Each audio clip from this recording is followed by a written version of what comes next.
చాలా సంతోషము. మనందరం కూడా మన పరిశుద్ధ గ్రంథాన్ని తెరిచి ముందుకు సాగిపోదాం. యోహాను సువార్త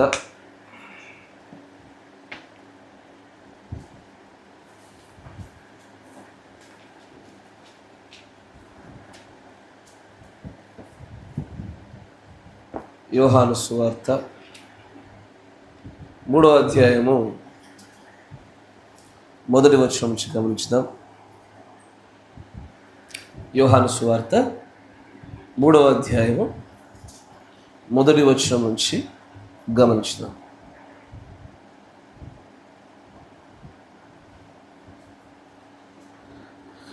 యూదుల అధికారి అయిన నికోదేమను పరిసయ్యుడు ఒకడు ఉండెను.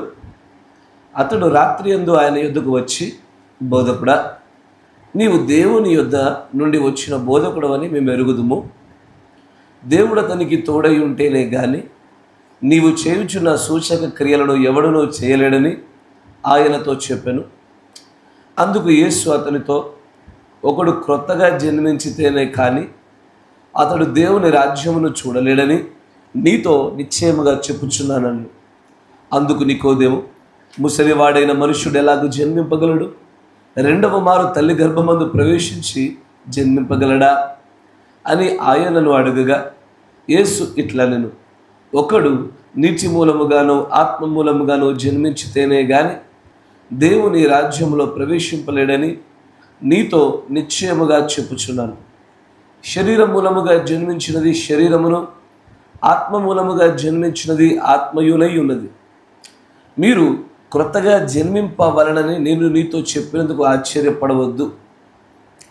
గాలి తనకిష్టమైన చోటను విసరును, నీవు దాని శబ్దము విందువే గాని అది ఎక్కడి నుండి వచ్చినో ఎక్కడికి పోవునో నీకు తెలియదు. ఆత్మ మూలముగా జన్మించిన ప్రతి వాడును అలాగే యున్నాడనిను.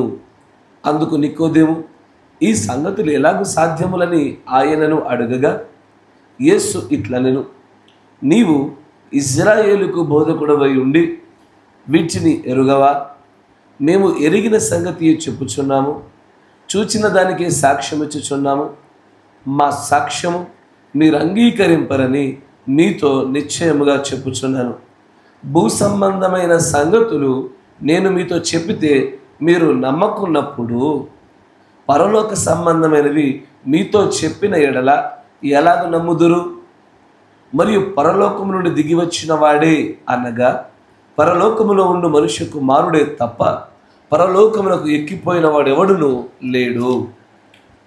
అరణ్యంలో మోషే సర్పమును ఎలాగూ ఎత్తెనో అలాగే విశ్వసించు ప్రతి వాడు నశింపక ఆయన ద్వారా నిత్య జీవము పొందునట్లు మనుష్య కుమారుడు ఎత్తబడవలెను. That whosoever believeth in him should not perish but have eternal life. మీరున్న చోట తలను ఉంచుకోండి, కళ్ళు మూసుకోండి, ప్రార్థన చేసుకుందాం. సకల ఆశీర్వాదములకు అధిపతి అయిన మా ప్రియ పరలోకపు తండ్రి, నువ్వు నిజమైనటువంటి దేవుడవు, గొప్పవాడవు, మంచివాడవు. ఒకసారి సమకూర్చబడినటువంటి పిల్లలను ఒకసారి జ్ఞాపకం చేసుకోండి ప్రభు. ఈ పిల్లలు నిజంగా నీ ఎన్నికలో ఉన్నవారు గనుక, నీవు వీరిని ప్రేమించుచున్నావు గనుక, వీరితో నువ్వు సంభాషించాలని నువ్వు ఆశపడుతున్నావు గనుక, వీరిని బలపరచాలని, వీరిలో నీవు నివాసము చేయాలని ఆశపడుతున్నావు గనుక, ఈ సమయంలో వీరందరినీ ఇక్కడ మీరు కూర్చోబెట్టిన విధానాన్ని బట్టి మిమ్మల్ని గొప్పగా స్తుతిస్తా ఉన్నాం తండ్రి. ఆయన కృతజ్ఞతాస్తుతులు చెల్లిస్తా ఉన్నాం. దయచేసి జరగలేనటువంటి యొక్క ఆరాధనలో, ఈ వాక్య పరిచర్యలో నాయన అల్పుడను, అయోగ్యుడను, బలహీనుడను ఒకసారి నన్ను జ్ఞాపకం చేసుకుని నన్ను పరచుకోండి. నీ ప్రియమైన పిల్లలతో మీరు మాట్లాడండి. వీరు నీలో ప్రభ ఉన్నతమైనటువంటి పరిమాణాలలోనికి వీరు ఎత్తబడిలాగిన సహాయం దయచేయమని, బోధింపదగిన ఆత్మను అన్నిటికంటే ప్రాముఖ్యంగా నీ ప్రియమైన పిల్లల హృదయాల్లో చోటు చేసుకునేలాగిన గ్రహింపు శక్తిని దయచేయమని ప్రభు అయిన యేసుక్రీస్తు నామములో ప్రార్థన చేయుచున్నాము. ఆమేన్. Praise the Lord. చాలా మంచిది, సంతోషము, ఆనందంగా ఉన్నారా? ఆసక్తిగా ఉన్నారా? నన్ను చూస్తున్నారా? చెప్పింది వింటున్నారా? డల్లుగుంటే పంపించేస్తా, మంచిగా ఉండు. డల్లుగా ఎవరున్నా పంపించేస్తా. ఆసక్తిగా అందరూ కూడా ఎలా వినాలా? ఆమె చెప్పాడు ఎలా చెప్పాలా? ఒకసారి చూస్తా ఆమేన్. అట్లా కాదు, ఆసక్తి ఆమేన్ అని చెప్పాలా. మరొకసారి ఆమేన్. చాలా సంతోషం. చదవబడినటువంటి లేఖన భాగాన్ని చూద్దాం. చిన్న చిన్న పిల్లలు ఉన్నారు కాబట్టి అందరికి అర్థమయ్యే రీతిలో చాలా సులభంగా నెమ్మదిగా వెళ్దాం. ఆకలి అయితే లేదు ఎవరికి? మంచి గాడ్ బ్లెస్ యు. మంచిగా వినండి. ఇక్కడ యూదుల యొక్క అధికారి అయినటువంటి నికోదేము అని ఒక పరిసయుడు, యూదులలో మంచి పేరు పొందిన అధికారి, చాలా మంచి అధికారి. అయినా క్వశ్చన్స్ అడుగుతారు, జాగ్రత్త వినాలి అబ్బాయిలు. అయితే ఆ అధికారిగా ఉన్నటువంటి ఆయన యేసు ప్రభు వారు చాలా చక్కటి బోధనలు చేస్తూ ఉన్నాడు, మంచి మంచి విషయాలు చెప్తా ఉన్నాడు, అద్భుతమైనటువంటి కార్యాలు చేస్తూ ఉన్నాడు. ఇదేదో చాలా అద్భుతంగా ఉంది, మేము నమ్ముచున్నది ఈయన చేస్తున్నది ఒకేలా ఉంది అని ఒకవేళ రాత్రి వేళ మెల్లగా వచ్చి యేసు ప్రభు దగ్గరికి వచ్చి కూర్చొని మాట్లాడుతూ ఉన్నాడు. మెల్లగా వచ్చి మాట్లాడుతూ ఉంటే ఆయనకి మరియు యేసు ప్రభుకి మధ్యలో జరుగుతున్న సంభాషణ, యేసు ప్రభు వారితో ఆయనకు జరుగుతున్న సంభాషణ నడిచాడు. ఒకడు కొత్తగా జన్మిస్తేనే కానీ వాడు పరలోక రాజ్యంలోనికి చేరడం అనేది జరగదు అన్నాడు ఆయన. అంతకుముందు వరకు కూడా ఈ నికోదేము అనేటువంటి ఈయన ధర్మశాస్త్రాన్ని, పాత నిబంధన గ్రంథాన్ని అత్యంత నిష్ఠ చేత, భయభక్తుల చేత బాగా చదివాడు ఆయన. కానీ అంతలా చదివినటువంటి ఆయనకి యేసు ప్రభు చెప్పిన ఈ మాట అర్థం కాలే. మళ్ళీ కొత్తగా జన్మించడం అంటే ఏంటినా? ఈ మాట ఎన్నడూ కూడా పాత నిబంధనలు నేను వినలేదే, నేను మోషే ద్వారా ఇచ్చిన ధర్మశాస్త్రంలో ఎన్నో గ్రంథాలు చదివాను కానీ ఎక్కడ ఈ మాట కనబడలేదే. మీరు గమనించండి, మీరు చదివే మీ కాలేజీల్లో కానీ మీ స్కూళ్ళల్లో కానీ మీరు చదివేటువంటి ఏ పుస్తకాల్లో కూడా కొత్తగా జన్మించడం గురించి ఎక్కడా రాయబడదు, ఏ ఒక్క పుస్తకాల్లోనూ ఉండదు. ఎవరు కూడా దీని గురించి బయట ప్రపంచంలో దీని గురించి మాట్లాడుతున్నట్టుగా మీకు అనిపించదు. ఇది ఎప్పుడు కూడా చర్చిలోను దేవుడి ప్రజల మధ్యలో వినబడే మాత్రమే పదం. ఎవరు దీని గురించి మాట్లాడరు. ఒకసారి మీ కాలేజీలో కానీ మీ స్కూల్లో కానీ మీ టీచర్ దగ్గరికి వెళ్ళి, మీ ప్రిన్సిపల్ దగ్గరికి వెళ్ళి, సార్ మీరు కొత్తగా జన్మించండి సార్ అను. ఏమి మేడం మీరు కొత్తగా జన్మించండి మేడం అను అంటే వారు ఏమనుకుంటారు? మీ ప్రిన్సిపల్ ఏమనుకుంటాడు? ఫస్ట్ నీకు పిచ్చెక్కింది అనుకుంటాడు. నీకు భక్తి చర్చికి వెళ్ళి వెళ్ళి వెళ్ళి నీ బ్రెయిన్ మొత్తం పాడైపోయింది అనుకుంటాడు. కానీ మనం చెప్పిన మాట అర్థమవుద్దా? పోనీ మీ ఫ్రెండ్ ఎవరైనా సరే, హిందువులే కానీ ముస్లిమ్సే కానీ ఉంటారుగా, వాళ్ళ దగ్గరికి వెళ్ళేసి, రై అమ్మాయిలు మీరేమని పిలుస్తారు, అబ్బాయిలు అంటే ఒరే అంటారు, మీరు ఏమని పిలుచుకుంటారు? పేరుతో పిలుస్తారా? మంచివారు. మీరేమని పిలుస్తారా? రై అంటారు కదా, అంతేనా కదా? అట్టకి పిలిచి కొత్త జన్మ పొందవే అను. నువ్వు కూడా మీ దోస్తుగాని పట్టుకొని అరే కొత్త జన్మ పొందురా అను. ఏంది మళ్ళీ చెప్పు కొత్త జన్మ పొందురా. అదేంద్రా, కొత్త ఫోను కొత్త బైక్ కింద కానీ కొత్త జన్మ ఏంది? వాడికి అర్థం కాదు ఇది. Yes sir no. వాడికి ఎంత వివరించినా ఈ మాట వాడికి నెత్తికి ఎక్కదు. దీని గురించి ప్రవక్త ఒక చోట చెప్తాడని ఎంత చక్కగా, ఎందుకంటే ఇది ఏ విధమైనటువంటి మర్మంగా ఉందో చెప్తాడని చూడండి. 63-0801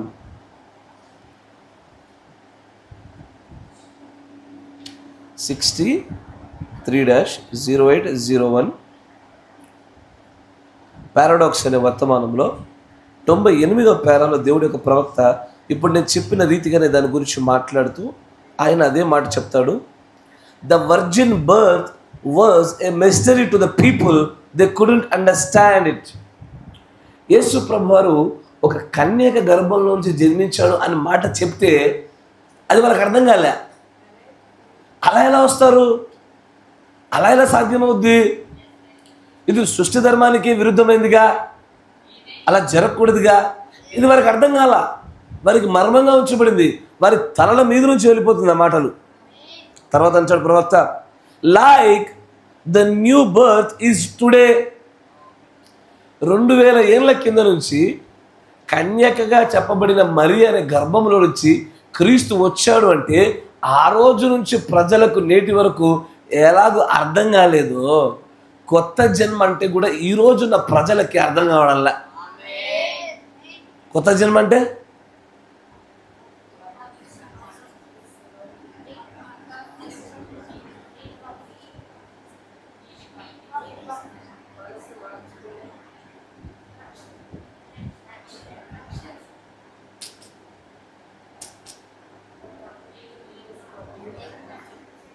అమ్మ గట్టిగా చెప్పాలా, నిత్యమూలంగా ఆత్మూలంగా కాదు. పాత జీవితాన్ని కొంతమట్టు కరెక్టే, పూర్తిగా కరెక్ట్ కాదు.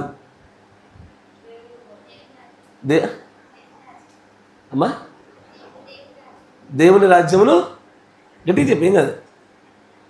దేవుని రాజ్యమును చేరుకోవడమా కాదు. నేను అడిగిన అర్థం అది కాదు. లోకంలో ఉన్న ఆచారాలను పాటించకుండా విడిచిపెట్టడము కాదు. మన జీవితాన్ని నూతనంగా, అదే నూతన జన్మ అంటే ఏంటిదని అడిగా నేను అడిగిందన్నీ అటు ఇటేసి సమాధానం చెప్తీవి. పాత స్వభావాన్ని పోగొట్టుకోవడము కొంత మట్టు కరెక్టే, కానీ పూర్తిగా కాదు. ఏంటి కొత్త జన్మ అంటే ఏంటి అసలు?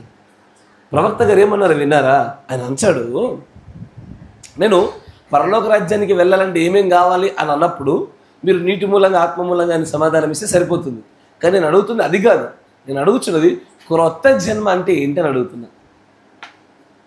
క్రొత్త జన్మ, న్యూ బర్త్. ప్రవక్త ఏమన్నాడు?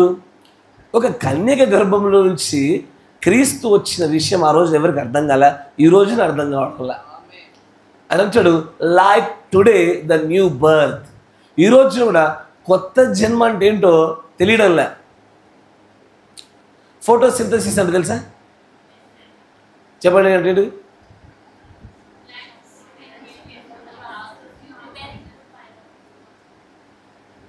దాని ఫంక్షన్ ఏంటిది?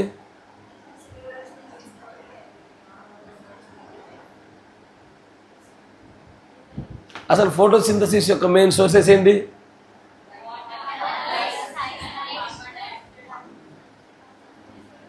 కరెక్ట్గా చెప్పారు, కరెక్ట్. ఇప్పుడు న్యూ బర్త్ అంటే ఏంటిది?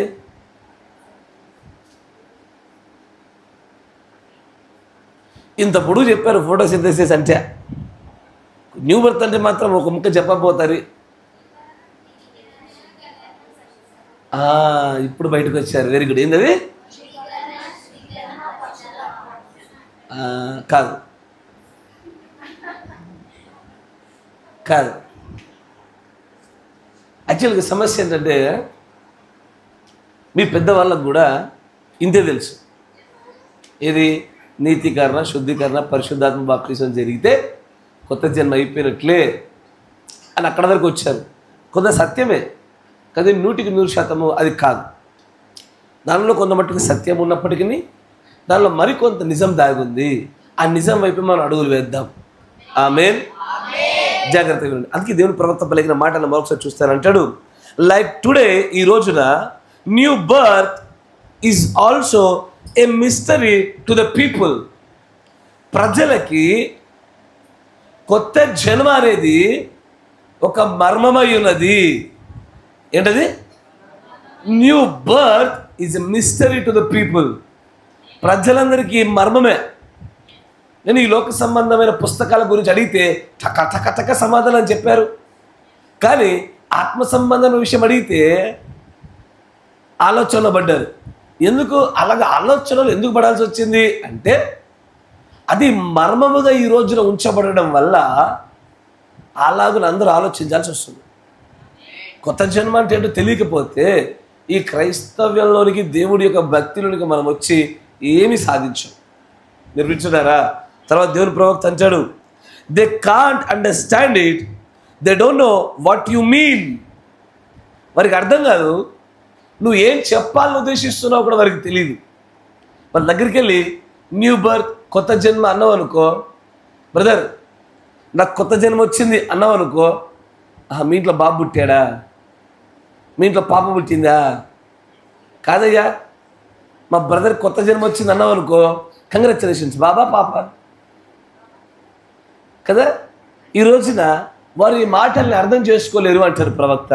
They can't understand it, they only understand intellectual things. మనుష్యుని యొక్క జ్ఞాన రూపంలో వచ్చే విషయాలు గ్రహిస్తున్నారు కానీ దేవుడి జ్ఞాన సంబంధమైన విషయాల్ని మాత్రము గ్రహించలేకపోతున్నారు. ఆమేన్.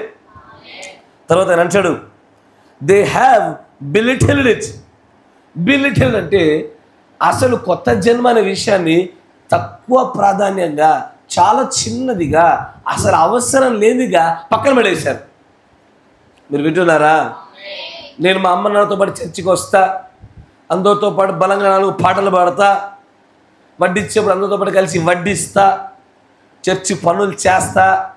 ఇంతకీ నూతన జన్మ అంటే తెలియదు, చిన్న విషయము, అర్థం కాని విషయము. ఎవరికి? బయట వ్యక్తులకు కాదు, మీకే. ఎవరికి? మీకే. ఎంత చిన్న విషయంగా మలిచేశారంటే తల్లిదండ్రులు కూడా మంచి వినాల. మీరు 9th క్లాస్ అయిపోవడంతోనే 10th క్లాస్ మొదలుపెట్టగానే ఇంటర్మీడియట్ గురించి మీ అమ్మ నాన్న మాట్లాడరా? ఏ గ్రూప్ అంటారు. 10th క్లాస్ ఎగ్జామ్ అయిపోయింది అన్నావా, నెక్స్ట్ క్వశ్చన్స్ ఏంటి, నెక్స్ట్ ఏంటిది, అవునా కదా? వరుస పెట్టి మీ పీకల మీద కూర్చుంటారు, కరెక్టేనా? కానీ ఎన్నడన్నా మీ అమ్మ నాన్న నీ కొత్త జన్మ సంగతి ఏంది అడుగుతారా? చదువు గురించి అడిగేంత బలంగా దీని గురించి అడగారు. ఎందుకంటే మన తల్లిదండ్రులు కూడా లోక సంబంధమైన జ్ఞానాన్ని నేర్పించడంలో ఎంత బలంగా ఉన్నారో ఆత్మీయత గురించి చెప్పడానికి అంత బలంగా లేరు. చర్చిలో నీకు వస్తే ఎవరో ఒకరు కొత్త జన్మ వైపు అడుగులేస్తే అప్పుడే గుర్తొస్తాయి కానీ మిగిలిన విషయాలు గుర్తొచ్చేంతగా కొత్త జన్మ గుర్తుకురాదు. కరెక్టేనా? అందుకే దేవుడు ప్రవక్త అంటాడు, దే బిలిటిల్డ్ ఇట్. దాన్ని చాలా చిన్నదిగా చేశారు వారు. Bring it down saying well, just because you believe something the devil believe the same thing that tremble it is it what you believe. తర్వాత ఇంకొంచెం ముందుకు వస్తే అంటాడు, the new birth is a birth, it was new, it was paradox. మంచి వినాల. కొత్త జన్మ అనేటువంటిది అది ఒక నమ్మలేని నిజమును, అర్థం చేసుకోవడానికి గ్రహింపలేని సంగతియు, ఒక పెద్ద మర్మయుక్తమైన పారాడాక్స్గా ఉన్నది అన్నాడు ఆయన. పారాడాక్స్ అంటే తెలుసా? పారాడాక్స్ అంటే ఒక ఉదాహరణ చెప్పండి. ఒక ఉదాహరణ, హైదరాబాద్లో ఒక 2 వ్యక్తులు నిలబెట్టి మరి చెప్పా. అమ్మ చెప్పానా? అది చెప్పండి. ఏంటది?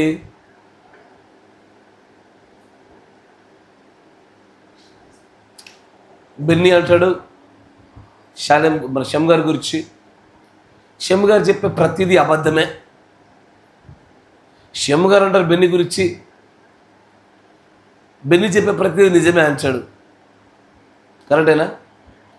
ఇప్పుడు షమ్ గారు చెప్పిన మాటను ఫాలో అయ్యామనుకో, ఏం చెప్పాడు ఈయన? వాడు చెప్పేదని నిజాలు అన్నాడు. అతనేం చెప్పాడు? ఇతడు చెప్పేదని అబద్ధాన్ని అన్నాడు. ఇతడు చెప్పిన మాట నమ్మితే ఇతడు ఏమవుతాడు?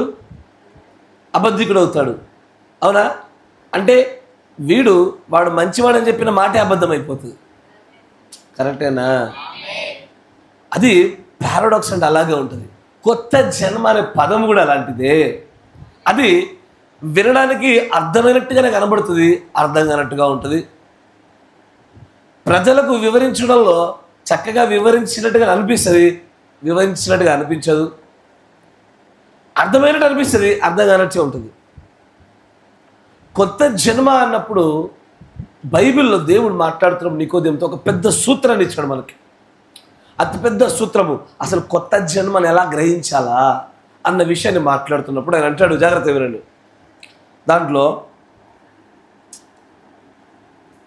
6వ వచనం చూడండి, 3వ అధ్యాయంలో 6వ వచనం.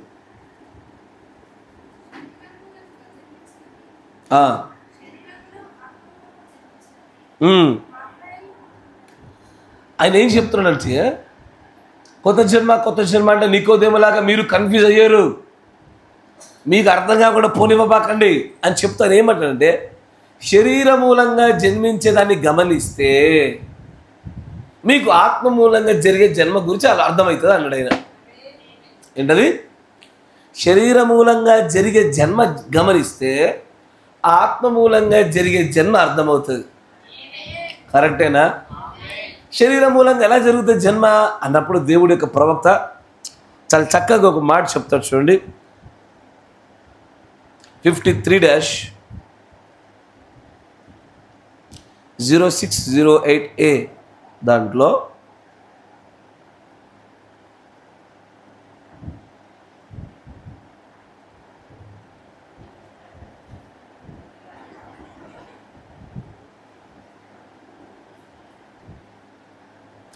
డెమోనాలజీ దైవ శాస్త్రంలో 61వ పేరాలో దేవుడి ప్రవక్త అంటాడు. చదవండి అమ్మ, తీసిన చదవండి. నా ఇప్పుడు గమనించండి, ఎప్పుడైతే నీరు, రక్తము, మంచి గమనించాలా, భౌతికంగా కొత్త జన్మ అంటే ఏంటో చూస్తే ఆత్మీయంగా కొత్త జన్మ అంటే ఏంటో అర్థమవుతుంది. ఇది యేసు ప్రభువు నికోదేముతో మాట్లాడుతున్నప్పుడు ఇచ్చిన అతిపెద్ద తాళం ఒకటే. ఎవరో ఏదో చెప్తే నమ్మదిగా, యేసు ప్రభువు చెప్పింది ప్రవక్త ద్వారా వచ్చింది, మనం బలంగా పట్టుకోవాలా. ఆయన ఏమంటాడు, భౌతికంగా కొత్త జన్మ అంటే ఏంటిది అంటాడు ఆయన. మంచి గమనించాల. మొదటి ఏంటిది? మొట్టమొదటి దేంతో అట? నీరు.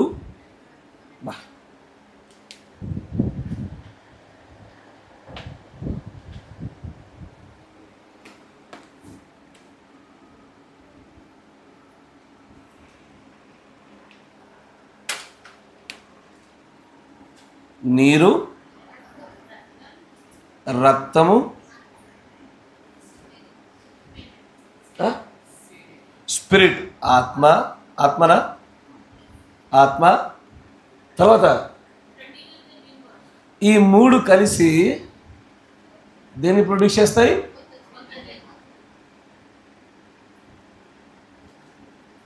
కొత్త జన్మను ఉత్పత్తి చేస్తాయి. కరెక్టేనా? ఇది భౌతికంగా జరిగే జన్మ. కరెక్టేనా? కానీ ఈ భౌతికంగా ఈ జన్మ జరగడానికంటే మునుపు కూడా కొన్ని కార్యాలు జరగాల. ఏం జరగాల? స్త్రీ యొక్క గర్భంలోనికి ఒక చిన్న విత్తనం పడాల. ఈ విత్తనము ఇక్కడ నుంచి ఇక్కడికి 9 నెలలు ఏమవుద్ది? ఎదగాల. చిన్నగా పడ్డ విత్తనము నెమ్మదిగా ఎదిగి అది దాని సంపూర్ణతకు చేరగానే అదేమవుతుంది? అక్కడి నుంచి ఒకసారి డెలివరీ వైపు అడుగులు వేయగానే మొట్టమొదటిగా నీరు వస్తుంది. దీన్నే అమ్నియోటిక్ ఫ్లూయిడ్ అంటారు. ఏమంటారు? అమ్నియోటిక్ ఫ్లూయిడ్ వస్తుంది. తర్వాత రక్తం వస్తుంది. రక్తం వచ్చిన తర్వాత బిడ్డ బ్రతికినట్టు కాదు. డెలివరీ చేసేప్పుడు మొట్టమొదటిగా నీరు, తర్వాత రక్తం రాగానే వెంటనే వాడు అరవడు, ఏడవడు. తప్పుడు వాడికి ఏం కావాలా? దేవుడు వెంటనే వాడికి ఆత్మను అనుగ్రహించాలా. ఆత్మ అనుగ్రహించి అప్పుడు అంటున్నాడు. ఇక పట్టరానంత ఏడుపుతో క్యాన్ ఏడుస్తూ ఉంచాడు. అవునా కదా? అప్పుడు వాడిని ఏమంటాం మనము? ఇది భౌతికముగా కొత్త జన్మ. కరెక్టేనా? మంచి వినాలా. భౌతికముగా కొత్త జన్మ. అయితే మంచి వినాలి, ఈ ఆత్మ దగ్గర ఈ కొత్త జన్మ దగ్గర మధ్యలో ఒక రహస్యమైన కార్యం జరుగుతుంది. వింటున్నారా? ఈ ఆత్మ దగ్గర కొత్త జన్మ దగ్గర రహస్యమైన కార్యం ఒకటి జరుగుతుంది. దీన్నే ఆత్మీయమైన కోణం కూడా చూద్దాం. ఇది భౌతికంగా జరిగేదిగా. ఇప్పుడు భౌతికంగా ఇప్పుడు ఆత్మీయంగా జరిగే చూద్దాం. ఆత్మీయంగా ఏం జరుగుతుంది? ఇప్పుడే చదివి తిరిగా నీటి మూలముగా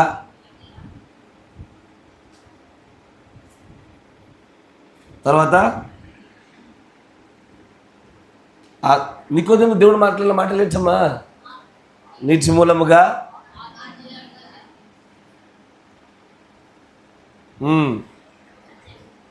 జన్మిస్తే ఆయన అంటాడు పరలోక రాజ్యానికి వెళ్తాం అంటాడు. కరెక్టేనా? పరలోక రాజ్యం.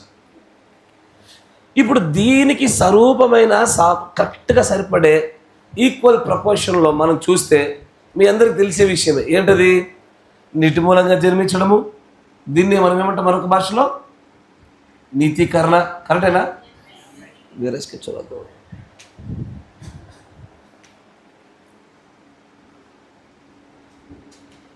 నీతీకరణ, శుద్ధీకరణ, తర్వాత పరిశుద్ధాత్మ బాప్తిసం, తర్వాత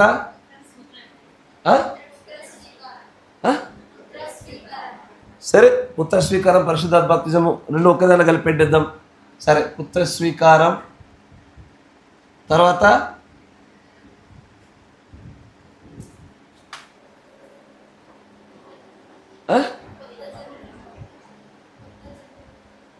జాగ్రత్త వినండి.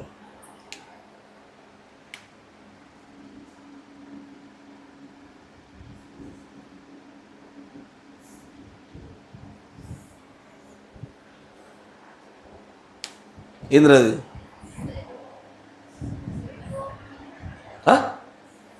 What is that?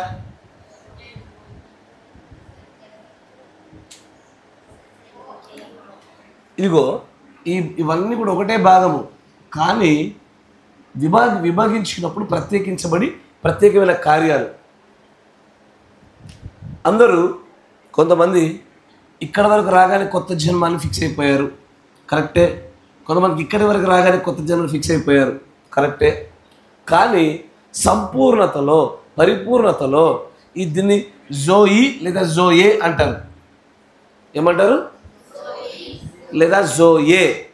ఈరోజు మన అంశం కూడా అదే. ఏంటది? Partakers of joy. అంటే జోయేలో పాలిభాగస్తులు. మన అంశం పేరు ఏం పేరు? జోయేలో పాలిభాగస్తులు. మంచిగా విన్నారా? జోయే అంటే ఏంటో తెలుసుకుందాం. ఇవన్నిటి కూడా వరుస క్రమంలో ఒక్కొక్కటి మెట్ల అడుగులు వెళ్తూ వెళ్దాం. సరేనా? జోయేలో పాలిభాగస్తులు. చాలామందికి కొత్త జన్మ అనే విషయాన్ని గురించి గమనించినప్పుడు అర్థం కావట్లే. వారికి అర్థమైందని కొత్త జన్మ అనుకుని ముందుకు సాగుతున్నారు. దాన్ని దేవుడి ప్రవక్త చక్కగా తన వర్తమానంలో ఏమంటాడంటే చూడండి, 61-1-31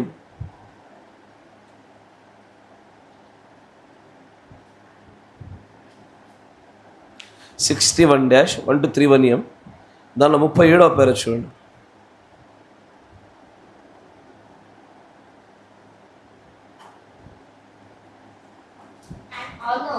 అండ్ ఆల్దో వారు ఏదైతే బట్టి చదువుతారో కొంత లేఖన భాగాన్ని దాన్ని విమర్శించాలనే నమ్మట్లా.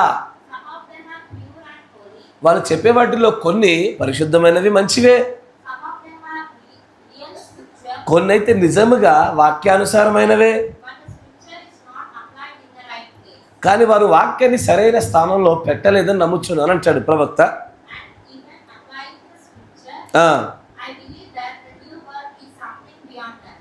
నీవు లేఖనాలను కనుక పోల్చి చూసినప్పుడు కొత్త జన్మ అనేటువంటిది నీవు గ్రహించుచున్న దానికంటే ఇంకా ఏదో చాలా లోతైనదిగా ఉన్నది అంటున్నాడు ఆయన. ఏంటది? కొత్త జన్మ అంటే ఇంకా ఏదో చాలా లోతైనదిగా ఉన్నది అని చెప్తున్నాడు ఆయన. నువ్వు ఎంత చక్కగా అర్థంతో దాన్ని చెప్పినప్పటికీ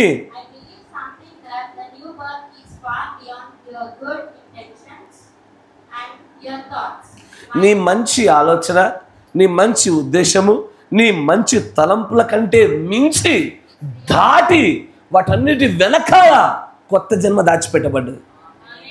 మీకు అర్థమవుతుందా? ప్రారంభంలో కొత్త జన్మ అంటే ఏంటిదని నన్ను అన్నాడు. ఎందుకు అడిగానంటే మీకంటూ కొన్ని ఆలోచనలు, తలంపులు ఉన్నాయి. కొత్త జన్మ అంటే ఒకడు అన్నాడు నీళ్ళల్లో మునుగుట, ఒకడు అన్నాడు మంచి జీవితం జీవించుట, కొంతమంది పాత జీవితాన్ని వదిలేయుట. కానీ దేవుడు ప్రవక్త అంటాడు, మీ జ్ఞానమునకు మించి మీరు గ్రహించుచున్న దానికంటే ఇంకా వెనకాల చాలా లోతుల్లోకి కొత్త జన్మ అంటే ఏంటో ఆధారపడి ఉంది, రాయి పెట్టబడ్డది అన్నాడు ఆయన. అందుకే మీరు ఈ జోయని ఈ క్రమంలో మీరు ఎప్పుడు చూడరు. మీరు వింటున్నారా? ఈ క్రమంలో జోయేని మీరు ఎప్పుడు చూడరు. కానీ ఆ జోయేనే మనము పొందుకోవలసినటువంటి ఏకైక బహుమతి. ఆ జోయేనే దేవుడు మనకు అనుగ్రహించే గొప్ప శక్తి. మంచిగా గమనించారా? మనం ఈ రోజున బతికేది కూడా జోయే కోసమే. మనం పొందుకోవాలనుకుంటుంది కూడా ఆ జోయే కోసమే. దేనికోసము అనండి, ఒక 10 సార్లు అంటే అర్థమవుతుంది. ఏంటది? జోయే జోయే జోయే. జోయేలోనే మనం నిజంగానే మన పరిశీలన, మన బ్రతుకుట ఆధారపడి ఉన్నది. ఆమేన్. దాన్ని దేవుడి ప్రవక్త చాలా చక్కగా చెప్తా ఉంటాడు. ఒకవేళ ఈ జోయేనే కనుక నీకు అర్థం కాలేదు అనుకో, మిగిలిన విషయాలు నీకు అర్థం కాదు.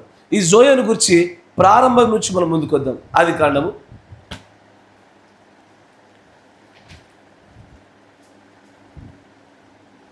'అయ్యో సుకేష్ అన్న వచ్చిండు అన్నీ తెలిసే మాకు చెప్తాడు' అనుకోవద్దు. విన్నయ్య వినడం కాదు, విన్నయ్య వినాలా, కొత్తవి కూడా వినాలా. ఆదికాండము 1వ అధ్యాయము 26వ వచనం 27వ వచనం చూద్దాం. దేవుడు మైక్లో చదవాలమ్మా. దేవుడు తన స్వరూపమందు నరుని సృజించెను, వాని సృజించెను. గమనించండి, ఇక్కడ 1వ అధ్యాయంలో మనుషులను ఎలా చేశాడో చెప్తున్నాడు. ఆయన పోలికలో, ఆయన స్వరూపంలో చేశాడు కదా. అలాగే ఉంచండి. 2వ అధ్యాయంలోనికి రండి. 2వ అధ్యాయంలో 6వ వచనం నుంచి చదవండి, 7వ వచనం నుంచి. దేవుడైన యెహోవా నేలమంటితో నరుని నిర్మించి వాని నాసికా రంధ్రములలో జీవవాయువును ఊదగా నరుడు జీవాత్మ ఆయను. దాన్ని 7వ వచనం ఇంగ్లీష్లో చూస్తే, and the Lord God formed man of the dust of the ground and breathed into his nostrils the breath of life, and man became a living soul. Living soul. ఏంటది? సోల్ అంటే మనిషిలో ఇది శరీరము, ఆత్మ, ప్రాణము. మంచిగా గమనించారా? ఇది శరీరము, ఇది ఆత్మ, లోపల ఉండేది ప్రాణము. ప్రాణం అంటే ఏంటంటే the nature of the spirit is a soul. ఆత్మ యొక్క అంతర్భాగమే ప్రాణం. ఇక్కడ జీవాత్మ ఆయను అని చెప్పబడ్డది. కరెక్టేనా? అంటే జీవాత్మ కాదు, జీవ ప్రాణి ఆయను. ఆత్మ అంటే ఇది, ఈ మధ్యలోది ఆత్మ. ఇంగ్లీష్లో ఏముంది? స్పిరిట్ ఉందా, సోల్ ఉందా? ఇప్పుడు ఈ లోపల ఉన్నది ఏంటిది? సోలా, స్పిరిటా? ఈ బయటది ఇది. కానీ తెలుగు బైబిల్లోకి వచ్చేసరికి ఇది జీవిస్తుందని చెప్తున్నాడు. కానీ ఇంగ్లీష్ బైబిల్ ఏం చెప్పాడు? ఇది కాదు జీవించేది, ఇది జీవించేదిగా ఉందని చెప్తాడు ఆయన. Living soul. అయితే మంచిగా గమనించండి, ఈ బయట భాగంని తీసేస్తే 2 మిగులుతాయి. ఏంటి? ఆత్మ, ప్రాణము. లోపల ఉన్న ప్రాణాన్ని కాసేపు ఆపితే కనుక, ఆదికాండం 1వ అధ్యాయంలో దేవుడు మనుషులను చేశాడు. అప్పుడు ఇలా ఉండేవారు కాదు, ఇలాంటి దేహాన్ని కలిగి ఉండేవారు కాదు. దాని దేవుడు ప్రవక్త అంటాడు, he is a spirit man. దేవుడు మొట్టమొదటిగా ఆదికాండం 1వ అధ్యాయంలో చేసిన వ్యక్తి ఆత్మలాగా ఉన్నాడు, ఆత్మరూపంలోనే ఉంచాడు. He is in the form of spirit. తర్వాత ఈ స్పిరిట్ ఫామ్లో ఉన్న మనిషి ఏ పాపాన్ని చేయలే, ఎన్నడూ పడిపోలే, ఎప్పుడు చెడ్డ తలంపులు రాలే, ఎన్నడూ అవిధేయత కనపరచడు, ఎప్పుడు ఎదురు తిరగడు, ఏ తప్పిదాలు చేయడు. దేవుడు ఎలాగ నడుచుకుంటున్నాడో అలాగే నడుచుకుంటాడు. ఈ రోజున చెడ్డ సినిమాల వైపు ఆలోచనలు పడుతూ ఉన్నాయా? పడుతున్నాయా లేవా? షార్ట్స్ వైపు ఆలోచనలు పడుతున్నాయా? లోకపరమైన తప్పుడు ఆలోచన మన మనసు పడుతుందా? తాగుళ్ళు, తిరుగుళ్ళు, పనికి మళ్ళా ప్రతిదాని వైపు అడుగులు పడుతున్నాయా? ఇలాంటి ఆలోచనలు ఆదికాండం 1వ అధ్యాయంలో ఆత్మరూపిగా తయారు చేయబడిన మనిషిలో ఇవి లేవు. కానీ ఎప్పుడైతే ఈ ఆత్మస్వరూపిగా ఉన్న ఈ మనుషుడికి శరీరాన్ని దేవుడు అప్పగించాడు. శరీరాన్ని ఎప్పుడు అప్పగించాడు? 2వ అధ్యాయంలో అప్పగించాడు. మొదట శరీరం ఉందా? లేదు. 2వ అధ్యాయానికి వచ్చరికి శరీరం వచ్చింది. ఈ శరీరం ఎప్పుడైతే వస్తుందో పాపాలు ఇక్కడే వస్తాయి. ఇక మంచి వినాలా, శరీరం ఎక్కడైతే వస్తుందో, శరీరం ఎక్కడైతే బాగా పనిచేస్తుందో అక్కడే పాపాలు బాగా పనిచేస్తాయి. ఎప్పుడన్నా మీ అందరికీ టైఫాయిడ్ కానీ మలేరియా ఎప్పుడైనా జ్వరాలు వచ్చినాయా? టైఫాయిడ్ కానీ నార్మల్ జ్వరాలు ఎప్పుడు వచ్చినాయా? బాగా టైఫాయిడ్ వచ్చినప్పుడు కలిసిపోయి మొత్తం వీక్ అయిపోయి లూజ్ అయిపోయి బిడ్డ మీద పడుకున్నప్పుడు, ఎన్నడన్నా నా బిడ్డ మీద ఉండగా మంచి టేస్టీ ఎమ్మి బిర్యానీ తినప్పుడు అనిపించిందా? అనిపిస్తుంది ఎవరికన్నా? అనిపించదు. ఆరోగ్యం దేహం బాగున్న తర్వాత అప్పుడు అనిపిస్తుంది కొత్త కోరిక. ఈ దేహమే సమస్త పాపాలకు కారణం. ఏది మంటి దేహం అనేది ఉందో, మట్టితో తయారు చేయబడిన దేహము, ఆ దేహము ఆత్మగా ఉన్న ఆదాముకి ఈ దేహాన్ని దేవుడు తొలగించాడు.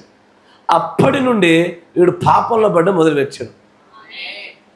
ఈ రోజున మనం పాపం చేయడానికి గల కారణం కూడా వేరొక నియమము ఈ దేహంలో ఉన్నదని పౌలు గారు అందుకే అంటారు. ఆయన ఈ మట్టి దేహం మన మీద ఉన్నంతసేపు ఈ కోరికలు, ఈ అవిధేయత, ఈ పాపాలు, ఈ శాపాలు, ఈ గొడవలు, ఈ బాధలు, ఈ అవిధేయత, వాక్యవిరుద్ధమైన పనులు వరుసబెట్టి కలగడానికి గల కారణము ఈ పిచ్చి దేహమే.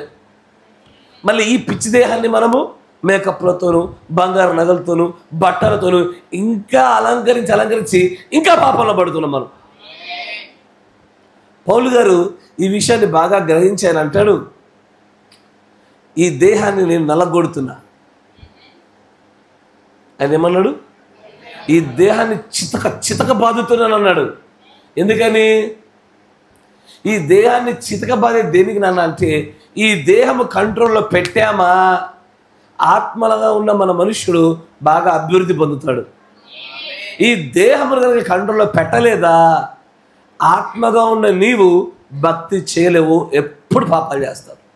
ఎప్పుడు చూడు నిద్ర, తిరుగుడు, సొల్లు ముచ్చట్లు, సినిమాలు, గేమ్స్, తిరుగుడు, పనికి మాలిన పనులు తప్ప దైవ సంబంధమైన పని ఒకటి రాదు. ఇదంతా దేనివల్ల అంటే ఈ మట్టి దేహం వల్ల. ఈ మట్టి దేహం వల్ల పాపములో ఆదాము అవ్వ ఇద్దరు పడిపోయారు. కరెక్టేనా? పడిపోయిన తర్వాత వారు ఒక విషయాన్ని కోల్పోయారు. పాపములో పడితే ఖచ్చితంగా ఏదో ఒకటి కోల్పోవాలిగా. వారు పాపంలో పడ్డప్పుడు వారు కోల్పోయింది ఇదే, జోయి. వారు పాపంలో పడగానే వారు కోల్పోయింది జోయేనే. దేవుడు ఆదామవ్వను చేసినప్పుడు జోయోతోనే వాళ్ళని నింపాడు. అసలు జోయో అంటే ఏంటిదిరా నాన్న అంటే ఇప్పుడు చూద్దాం, జాగ్రత్తగా రండి.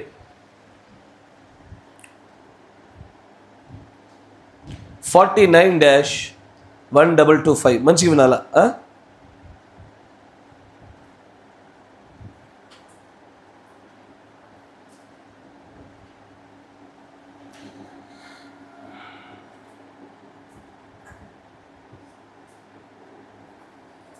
ఎనభై పేర.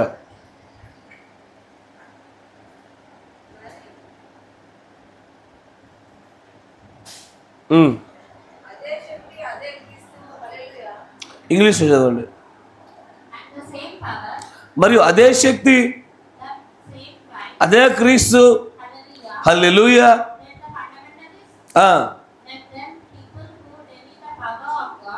వారు ఎవరైతే మూలాంశాలను నమ్మేవారు ఉన్నారో వారు దేవుడి శక్తిని తృణీకరించనివ్వండి. వారు దీన్ని తప్పంటారు. ఏ శక్తి అయితే మాట పలకడం వల్ల ఈ భూమి కలిగిందో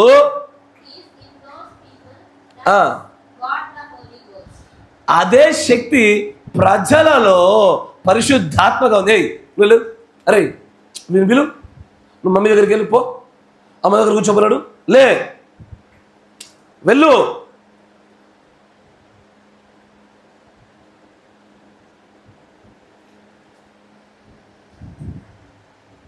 అదే పరిశుద్ధాత్మగా ఉంది.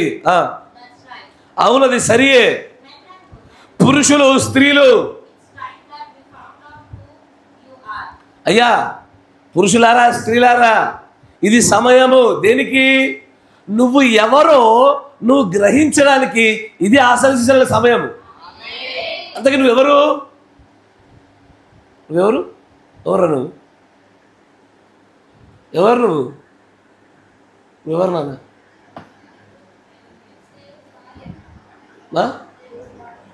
దేవుడి భార్య అవ్వాలంటే నువ్వు దేవుడి పిల్లలు అవ్వాలా. దేవుడి పిల్లలు అవ్వకుండా దేవుడి భార్య అవ్వలేరు. మీరు వింటున్నారా? మీరెవరు ఇప్పటికి? ఇప్పుడు ప్రస్తుతానికి మీరెవరు? కాదు, జోయే లేకుండా దేవుడి పిల్లలు కాదు మీరు. మీరు వింటున్నారా? ఆ జోయే అంటే చూద్దాం. ఇప్పుడు జోయే లేకుండా దేవుడి పిల్లలు కాదు మీరు. మా అమ్మ నాన్న క్రైస్తవులైతే మేము దేవుడి పిల్లలం అవుతామా? ఫర్ ఎగ్జాంపుల్, నేను పాస్టర్ని, నా కొడుకు పాస్టరా? మరి మీరు అట్లాగే చెప్తున్నారు. మీరు చెప్పింది అట్లనే ఉంది. మీరు ఎవరు క్రైస్తవులా కాదా? నువ్వు క్రైస్తవులు కదా? నువ్వు క్రైస్తవులు ఎట్లా చెప్తున్నారంటే మా అమ్మ నాన్న క్రైస్తవులు కాబట్టి మేము క్రైస్తవులు అని చెప్తున్నారు. అది ఎలా ఉందంటే మా డాడీ పాస్టర్ కాబట్టి నేను కూడా పాస్టర్ ఎదిద్ది అంటే ఎంత నవ్వొచ్చే జోకో మీరు చెప్పింది అట్లాగే జోకే. అది నువ్వు క్రైస్తవుడు వారా? ఎట్లా రా? ఎందుకురా? మా అమ్మ నాన్న వస్తారు కాబట్టి. ఇప్పుడు ఇలా డాడీ ఎలక్ట్రీషియన్, వీడు ఎలక్ట్రీషియన్ అవుతాడా? కాదుగా. వాళ్ళ డాడీ వ్యవసాయం చేస్తాడు, వాడు వ్యవసాయకుడు అవుతాడు. వీడు కాదుగా. వాళ్ళమ్మ వంటలు చేస్తుంది, వాడు వంటోడు అవుతాడా? కారే. మరి మీ అమ్మ నాన్న క్రైస్తవులు, మీరు ఎట్లా క్రైస్తవులు అయ్యారు? మీ అమ్మ నాన్న దేవుడు భార్య అయితే మీరెట్లా అయ్యారు? మీ అమ్మ నాన్న దేవుడి పిల్లలు అయితే మీరెట్లా అయ్యారు? మీరు అవుతారా? మీ అమ్మ నాన్న దేవుడి పిల్లలు అయితే మీరు దేవుడి పిల్లలు అవుతారా? అరే సరే, మీ అమ్మ నాన్న కలెక్టర్లు అయ్యారు, మీరేమవుతారు? కలెక్టర్లు అవుతారా? కారుగా. నేను మళ్ళీ అడుగుతున్నా, మీ అమ్మ నాన్న క్రైస్తవులు అయితే మీరేమవుతారు?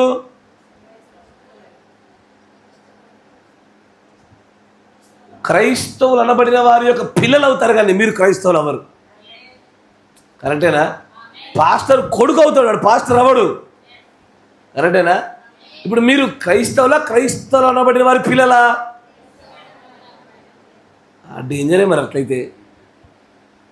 కరెక్టా కదా? చూడండి, ఇంకొంచెం ముందుకు చదవమ్మా. దయ్యము, మంచిగా వినండి, ఓ యవ్వనస్తులారా అని ప్రవక్త అంచు, పురుషుల స్త్రీలారా, అసలు నువ్వు ఎవరవో నువ్వు తెలుసుకోవలసిన గడియ ఇప్పుడే. కానీ నువ్వు ఎవరవై ఉన్నావు, నువ్వు ఏమై ఉన్నావు, దేవుడు నిన్ను ఎందుకు సృష్టించాడు, నువ్వు ఏం చేయాలన్న విషయాన్ని నువ్వు తెలుసుకోకుండా ఉండాలని దయ్యం నిన్ను వెనక్కి లాగుతుంది. The devil is hiding you back. వెనక్కి దాచిపెడుతుంది నాన్న. మెల్లమెల్లగా దాస్తా ఉంది దయ్యము. దయ్యం ఎట్లా దాచిపెడుతుంది? నేరుగా వచ్చి ఊ అంటదా? ఎట్లా వస్తుంది దయ్యం? ఎట్లా వస్తుంది? ప్రభువా, ఈ పాత్ర నీకు దూరమగును గాక, ఈ శిలువ మరణం నీకు దూరమగును గాక అన్నది ఎవరు? పేతురు. పేతురులో ఎవరున్నారు? దేవుడు అంటాడు, సాతానా నా వెనక్కి పో అంటే దయ్యం వచ్చి యేసు ప్రభుని శిలువ మరణం పొందకుండా వెనక్కి ఆపే ప్రయత్నం చేసిందా? ఎవరి గుండా చేసింది? పేతురు గుండా. ఈ రోజున నువ్వు ఏమై ఉన్నావో, నువ్వు నిజంగానే దేవుడి సృష్టిలో ఏ భాగమో తెలుసుకోకుండా నిన్ను వెనక్కి ఆపేది కూడా దయ్యమే. కానీ ఎలా వస్తుంది? ఎవరో ఒకరు గుండా వస్తుంది. కరెక్టేనా? ఎవరి గుండా వస్తుంది? ఇంకా కరెక్ట్, ఇంకా రైట్ రైట్, ఇంకా మరి చెప్పరే. బంధువుల గుండా, కరెక్ట్, స్నేహితుల గుండా, తల్లిదండ్రుల గుండా, పక్కన సహోదరుల గుండా, వీళ్ళందరూ కూడా దయ్యం వచ్చి ఇది నీకు దూరం అగునుగాక. యేసుప్రభు వారు ఆయన శిలువ మరణం పొందితేనే మనం బ్రతుకుతాం, ఆయన రక్తంతోనే మనం జీవిస్తాం. ఇదిగో నేను వెళ్ళబోతున్నా, ఇదిగో నేను శిలువలోకి వెళ్తున్నా, ఇదిగో మరణం అయిపోతున్నా రేపే అనగానే దయ్యం దూరింది. ఎవరిలో? పేతురులో దూరి, ప్రభువా ఇది నీకు దూరం అగునుగాక. కరెక్టేనా? ఇస్తారా? మంచి వినారా? ఎప్పుడన్నా నిజం చెప్పండమ్మా, యథార్థంగా మాట్లాడుకోరు, అబద్ధాలు చెప్పద్దు. అబద్ధాలు అన్నీ అనుకో దేవుడు మీ అందరికీ కూడా నోట్లో వేపాకులు వేయును గాక. మంచిగా వినండి. మీకు ఎప్పుడైనా సరే మనసులో నిజంగానో లేకపోతే చిన్నగానో పెద్దగానో ఎప్పుడైనా సరే బాప్తిసం తీసుకున్నప్పుడు అనిపించిందా? నిజం చెప్పాలా, మనసులో ఎప్పుడైనా ఒకసారి అనిపించింది అనిపించలేదా? ఒకసారి కూడా అనిపించలే? మనసులో ఊహల్లో ఎవరైనా తీసుకుంటే బా నేను కూడా ఎట్లా మునుగుతుంటే ఎట్లుంటుంది అనిపించింది అనిపించలేదా? అనిపించింది అనిపించలేదా? కానీ దయ్యం నిన్ను దాని నుండి ఎట్లా ఆపేసిందో తెలుసా? ఎవరెవరికి ఉండవో చాపింది? పేతురు కదా, ఇది నీకు దూరం అగునుగాక అన్నట్టుగానే ఇప్పుడే వద్దు, ఇంకొద్ది రోజులు ఆగు, ఇంకొంచెం తెలుసుకో అని దయ్యం పేతురులో దూరం వచ్చినట్టుగా అదే దయ్యము ప్రవక్త వదలడా, డెవిల్ హైడ్స్ యూ బ్లాక్. అదే దయ్యం ఏం చెప్పుదంటే నువ్వు ఇంకా చిన్నదానవే, నీకు ఇంకేం తెలీదు, నువ్వు ఆగిపో, నేను చెప్పినప్పుడు తీసుకో. ఎవరిది? డెవిల్, దయ్యము. ఎవరి గుండా వచ్చింది? నీకు, నేను అడిగేది నాకు కాదు, మీకు ఎవరి గుండా వచ్చింది? అమ్మర బిడ్డ, రికార్డ్ చేస్తా మీ మొహాలు, మీ అమ్మ నాన్నకు చూపిస్తేవన్నీ. అదే అంటాడు ప్రవక్త, ద డెవిల్ నిన్ను వెనకకి దాచిపెట్టే ప్రయత్నం చేసింది దయ్యం ఎప్పుడు కూడా. తర్వాత ఏమని నీకు చెప్పుద్ది, నువ్వు ఇప్పుడే తీసుకునేంత అర్హత రాలే, అది తీసుకునేంత వివరాలు తెలీదు, ఇప్పుడే వయసు రాలే, నీకేం తెలీదు, కొద్ది రోజులు ఆగు, తొందరపడకు అని దయ్యము వాళ్ళలో దూరి మరి మాట్లాడుతుంది. నీవు దేవుడు కుమారుడు కుమార్తెవి, దైవత్వం పరలోకంలో లేదు, నీలోనే పెట్టబడ్డది. హల్లెలూయా. నువ్వెవరో తెలుసు నాకు. అయ్యా దేవుడు ప్రవక్త అంటాడు, దయ్యం అట్లా ఆపిన ప్రతి ఒక్కరు అంటాడు, నువ్వు ఎవరో తెలుసా, నువ్వు నిజమైన దేవుడి కుమార్తెవు కుమారుడివి. నిన్ను దయ్యం ఆపడం వల్ల ఇంతవరకు దేవుడి కుమారుడిగా కుమార్తెగా నువ్వు మలచబడక ఇదే బండ్ల మీద తిరుగుతూ, మైక్ల సిస్టమ్ల మీద, తిరుగుల మీద, ఇది షాపుల మీద, ఇంకా షాప్కి వెళ్ళి చిప్స్ ప్యాకెట్ కొనుక్కోవడం మీద ఆసక్తి పెట్టుకొని ఇవే తిరుగులు తిరుగుతున్నారు. ఇంకా చిన్నపిల్లల దేవుడి పిల్లలు అనబడడానికి దయ్యం మిమ్మల్ని ఆపుతుంటే ఆ దయ్యం ఆపే విధానాల నుంచి తప్పించుకోవడానికి శక్తి సరిపోవట్లేదా? ఒక వ్యక్తి వచ్చి, మంచి వినండి, వీడికి బండి నడపడం బాగా ఇష్టం. ఎవడు? వీడికి. వాడికి ఏమి ఇష్టం? షాప్కి వెళ్ళి కొనుక్కోవడం ఇష్టం. వాడికి కూడా ఇప్పుడు మధ్య బండి పిచ్చి పట్టింది, వాడికి కూడా బండి పిచ్చి పట్టింది. ఎవడన్నా వచ్చి అరే బండి నడపకరా అంటే అవుతాడా వీడు? వాడు అవుతాడా? మీకు ముచ్చట్లు పెట్టుడు ఇష్టం, ఎవరు వచ్చి ముచ్చట్లు పెట్టదంటే మీరు అవుతారా? నిజం చెప్పడం. వాళ్ళ ముంగడు అవుతారు, తర్వాత వెనకాల స్టార్ట్ చేస్తారా చేయరా? ఈ విషయాలలో వినని వారు వద్దురా బాప్తిజం అనగానే సరే డాడీ, సరే మమ్మీ. ఈ విషయాల దగ్గర వద్దురా అంటే ఆగనుడివి, దైవత్వం దగ్గర వద్దురా అంటే భలే ఆగితివే, భలే ఆగిపోతీరా నాన్న. తర్వాత కానీ దేవుడి యొక్క ప్రవక్త అంటాడు, ఓ సహోదరుడా, నువ్వు ఎప్పుడైతే ఈ విషయాన్ని గ్రహిస్తావో దైవుడు, అనంతమైన సర్వశక్తివంతమైన దేవుడే నీలో నివసిస్తున్నాడు, నాలో ఉన్నాడు దేవుడు అని నువ్వు ఎప్పుడైతే నువ్వు భావిస్తే గుర్తుపడతావో, ఇమ్మోర్టల్ లైఫ్, మరణమే లేని జీవము, ప్రభు అన్నమాట, నా జీవము, మై లైఫ్ ఐ గివ్ జోయే, నేను జోయేను నీకు ఇస్తాను అన్నాడు ఆయన. ఏమిస్తాను అన్నాడు?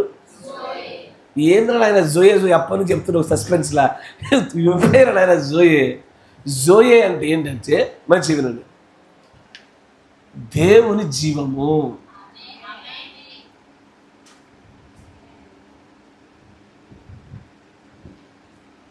The life of God. మనుష్యుడి జీవము వేరు, దేవుని జీవం వేరు. మనుష్యుడి జీవం వేరు, దేవుడి జీవం వేరు. దేవుని జీవాన్ని జోయి లేదా జోయే అంటారు. ఇప్పుడు మీలో ఏముంది? మీలో మనుష్యుడి జీవం ఉన్నదా, దేవుడి జీవం ఉన్నదా? దేవుడి జీవం. మరి మనుష్యుని జీవనంలో చేయలేపండిరా, మనుష్యుని జీవనంలో చేయలేపండి. మీలో ఏముంది ఇప్పుడు?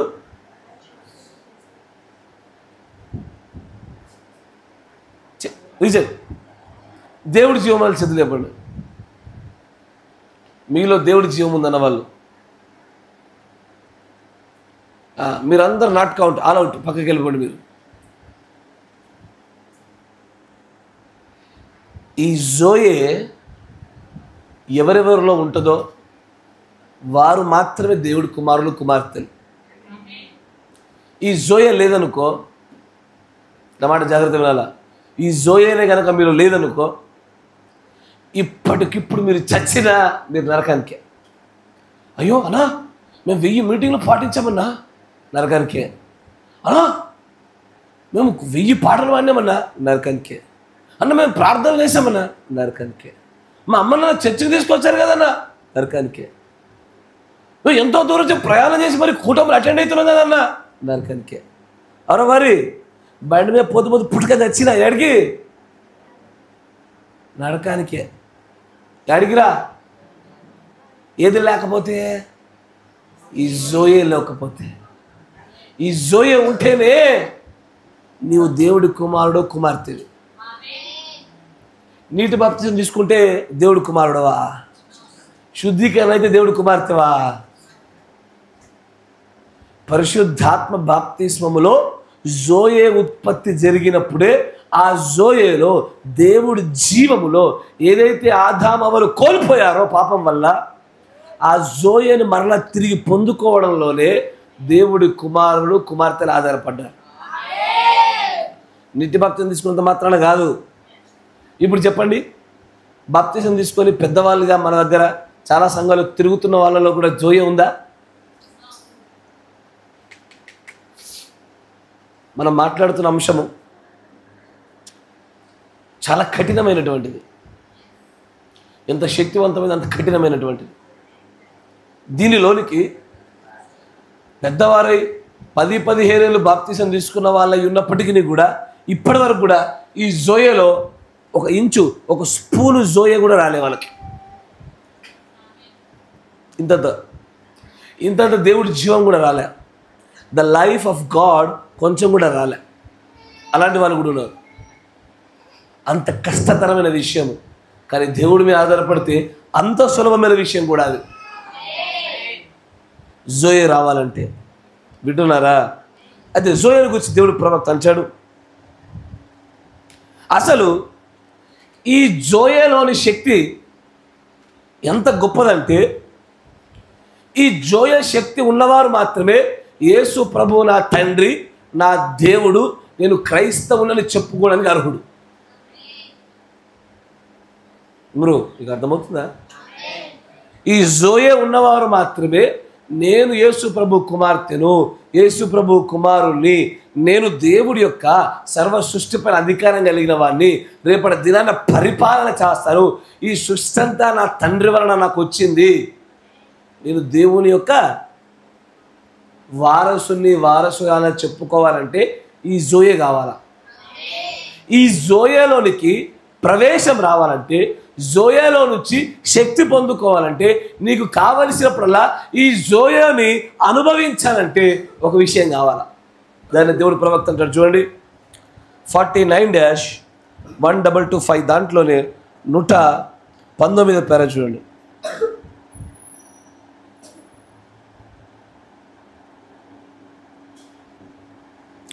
And I tell you,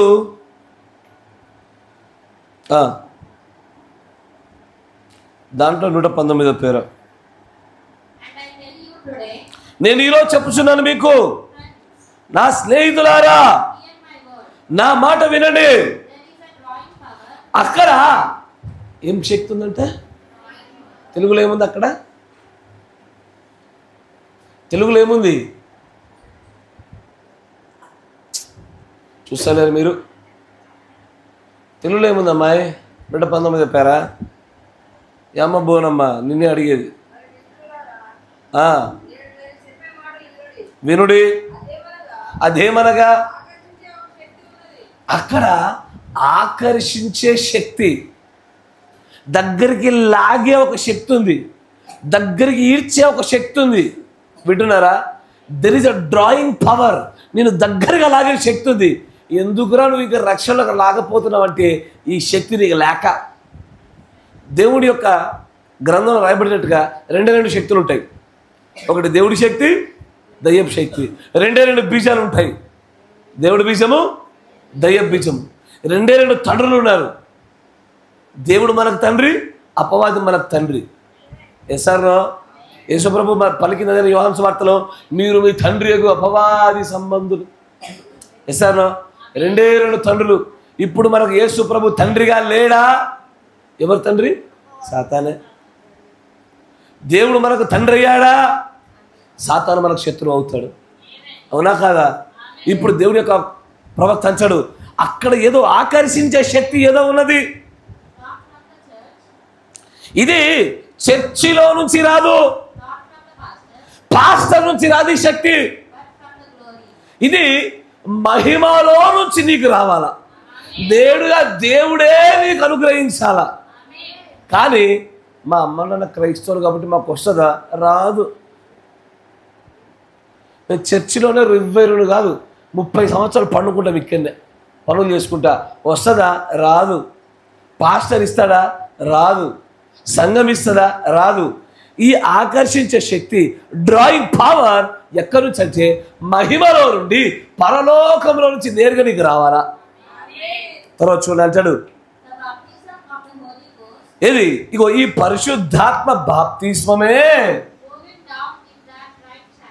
ఇది సరైన క్రమం గుండా ప్రయాణం చేస్తుంది. ఏది? ఇది సంఘమును ఏంటది? దేవుడి శక్తి, యాక్సెస్ టు హిస్ లైఫ్. ఆయన యొక్క శక్తిలోనికి, జోయే ఆయన జీవంలోనికి పరిశుద్ధాత్మ మాత్రమే ఒక మార్గాన్ని ఏర్పాటు చేసి, ఒక ద్వారాన్ని ఏర్పాటు చేసి, నీకు ఎప్పుడెప్పుడు ఎంతెంత కావాలో అంతంతగా ఈ జోయేలో నుంచి ఆ శక్తిని లాగుతూ ఉంటుంది. ఆ జోయేలోని శక్తి నీకు రావాలంటే పరిశుద్ధాత్మ బాప్తిజం వచ్చి ఉండాలి. మీకు అర్థమవుతుందా? అసలు ఈ రోజున పరిశుద్ధాత్మ బాప్తిజం ఎంతమంది పొందుకున్నారు అన్నమనుకో, 2 సమాధానాలు వస్తాయి. ఒకటి, ఇంకా పొందుకోలేదు బ్రదర్.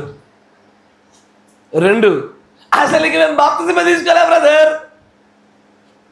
ఏంటది? ఫస్ట్ది పరిశుద్ధాత్మ బాప్తిజం మాకు ఇంకా రాలే. మేము ఇంకా శుద్ధీకరణలో ఉన్నామని చెప్పేవారు ఒకరు. మరొకరు అసలు మేము బాప్తిజం తీసుకోలే, అసలు బాప్తిజం తీసుకుంటేనేగా నీతీకరణ అయ్యేది, నీతీకరణ అయితేనేగా శుద్ధీకరణ అయ్యేది, శుద్ధీకరణ అయితేగా పరిశుద్ధాత్మ బాప్తిజం వచ్చేది, అప్పుడేగా నేను జోయోలోకి అడుగుపెట్టి జోయో శక్తిని తీసుకునేది. ఆ జోయో శక్తి రాకుండా అందరూ కూడా క్రైస్తవులం అనే భ్రమలో జీవిస్తున్నారు. నా మాట వింటున్నారా? దాని గురించి దేవుడు ప్రవర్తించడా? ఇంకో చదవమ్మా. ఈ విషయాలు నేను చేయునవే మీరు చేస్తారు. చాలు, మరొక వర్తమానం కూడా చూపిస్తాను మీకు. ఈ జోయోనే ఏం చేస్తుందో చూడండి, జాగ్రత్త వినాలా. ఈ జోయోనే గ్రీక్ పదం, ఇది జోయో అనే పదం గ్రీకులోది. దీన్ని తర్జమా చేయడం రాక దాన్ని ఎవర్ లాస్టింగ్ లైఫ్, నిత్య జీవం అనే పదంతో రాశారు. తెలుగులో ఏమని రాస్తారంటే నిత్య జీవం అని రాస్తారు, కానీ దాని అసలైన గ్రీక్ పదంలో చూస్తే జోయే, ద లైఫ్ ఆఫ్ గాడ్, దేవుడి జీవము అని రాయాల. దాని గురించే మంచి చూడండి. 52-0716.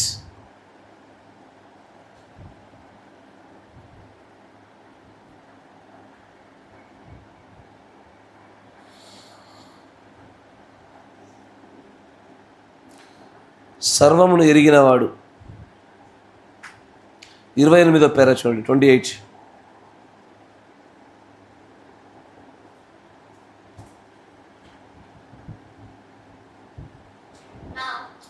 ఇప్పుడు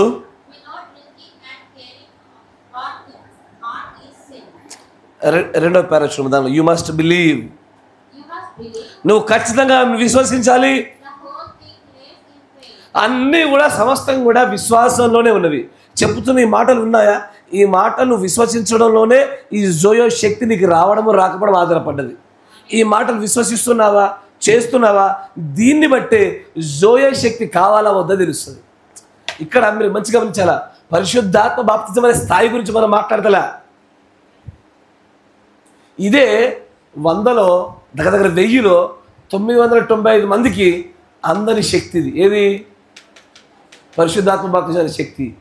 జోయో అనేటువంటిది ఇక దాని గురించి చెప్పాల్సి అక్కర్లే, 10 లక్షల్లో ఒక్కరికి వచ్చేది. నా మాట వింటున్నారా? దేవుడి ప్రవక్త ఏమన్నాడు? ఎత్తబాటు జరిగేప్పుడు 10 లక్షల్లో ఒక్కరు ఎత్తబడతాను వచ్చారా? ఈ జోయోలో నుంచి శక్తిని లాగడం అనేటువంటిది 10 లక్షల్లో ఒక్కరు చేసేది. 10 లక్షల్లో ఒక్కరు. ఇంతగా 10 లక్షల ఒక్కరు నువ్వేనా? కాదా? ఎందుకు కాదు తెలుసా? దయ్యము మీకు ఇప్పటివరకు ఎట్లా ఎవరి గుండా వచ్చేది లాగి వెనక కాపిందో వాళ్ళ వల్లే మీరు కాకుండా ఆగుతున్నారు. The devil hides you back. దయ్యమే నిన్ను ఆపేది. ఎవరు ఆపుతున్నారా? ఎవరి గుండా ఆపుతున్నారా? జాగ్రత్తగా గమనించాను. ఇంకో ముందుకు రండి అని అంటాడు. యేసు ప్రభువు అన్నారు, ఎవరైతే నా మాటను విని నా మీద నమ్మకాన్ని విశ్వాసాన్ని కలిగి ఉంటారో, నన్ను పంపిన వాళ్ళు నమ్మకం కలిగి ఉంటారో, వారే నిత్య జీవం గలవారు, వారే జోయేని గలవారు. నిత్య జీవం అంటే ఏది? జోయే. నా మాటను విని దాన్ని నమ్మి ఆ నమ్మిన దాని ప్రకారంగా చేసావా, జోయేలోంచి శక్తి నీకు వస్తుంది. జోయోలోంచి శక్తి అంటే తెలుసా నీకు? ఎప్పుడైనా గేమ్స్ ఆడినా ఫోన్లో? ఆడిరా లేదా? నిజంగా చెప్పు, ఒప్పేసుకో నిజాలు. గేమ్స్ ఆడుతున్నప్పుడు దాంట్లో మధ్య మధ్యలో కొన్ని బూస్టర్స్, పవర్ సర్జెస్ కొని వస్తాయి. అది రాగానే క్యారెక్టర్కి ఒక్కసారి శక్తి బాగా ఎక్కువ అవుతుంది. ఆ టైంలో విలన్ గారు అందరూ ఏం చేస్తారు? మీరు పటాపట తొక్కేస్తారు, చంపేస్తారు. అది ఎంతసేపు ఉంటుంది? అది పవర్ బూస్టర్స్ తెలుసుగా మీకు. అంటే కొంతసేపు లిమిటెడ్ పవర్ కొంత సమయం వరకే వస్తుంది. దాన్ని తాకేవా నీ స్పీడ్ పెరుగుద్ది, శక్తి పెరుగుద్ది, అన్నీ పడేస్తావు, మళ్ళీ తగ్గిపోతుంది. అంటే ఇంతకుముందు పవర్ ఉండదా? ఉంటుంది. కానీ జోయేను టచ్ అవ్వగానే ఇంతకుముందు ఉండే పరిశుద్ధాత్మ శక్తి కన్నా జోయేను తాకినప్పుడు అంతకు మించిన శక్తి వస్తుంది. చాలా ఉన్నతమైన శక్తి నచ్చింది. ఇది నిత్య జీవము పరిమాణంలోంచి వచ్చే శక్తి. అది తర్వాత చూడండి అంటాడు, ఈ నిత్య జీవములోనికి, మంచి వినాల, ఇక్కడ అసలు విషయాలు ఉన్నది. పరిశుద్ధాత్మలో రుచి చూచిన వాడు తీర్పులోనికి వస్తాడా, నరకంలో పడతాడా? పరిశుద్ధాత్మలో రుచి చూచిన వాడు, పరిశుద్ధాత్మలో బాప్తిసం పొందిన వాడు నరకానికి వెళ్తాడా? నీతికర శుద్ధీకరణ కాదు, పరిశుద్ధాత్మ బాప్తిసం పొందుకునేవాడు నరకానికి వెళ్తాడా?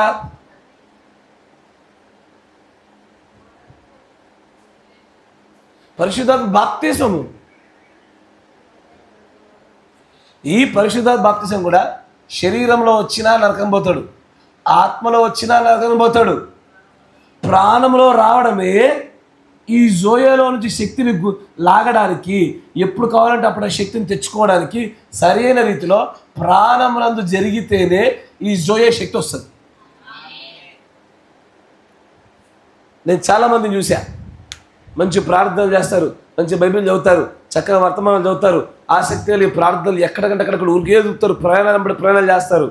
వారందరికీ పరిశుద్ధాత్మ ప్రాణంలో వచ్చింది అనేది దానికి అర్థం కాదు. పరిశుద్ధాత్మ దేహంలో వచ్చినా ప్రయాణాలు చేస్తారు, ఆత్మలో వచ్చినా చేస్తారు. ప్రాణంలో వచ్చిన వారు మాత్రమే జోయేలో నుంచి నిత్యపు శక్తిని పట్టుకోగలుగుతారు. దేవుడు ప్రవక్త అంటాడు, ఇదిగో అట్లా ఈ జోయేలో శక్తి పొందుకొని ఈ జోయేలో పాలిభాగస్తులైన వారు మాత్రమే తీర్పులోనికి రారు. వీళ్ళు ఇప్పుడు చనిపోయామా, పాతి పెట్టబడతాం, మన దేహం మట్టిలోకి వెళ్ళిపోతుంది, ఆత్మ దయచేసిన మన దగ్గరికి వెళ్ళిపోతుంది, ప్రాణము ఆరో పరిమాణంలోకి వెళ్ళిపోతుంది.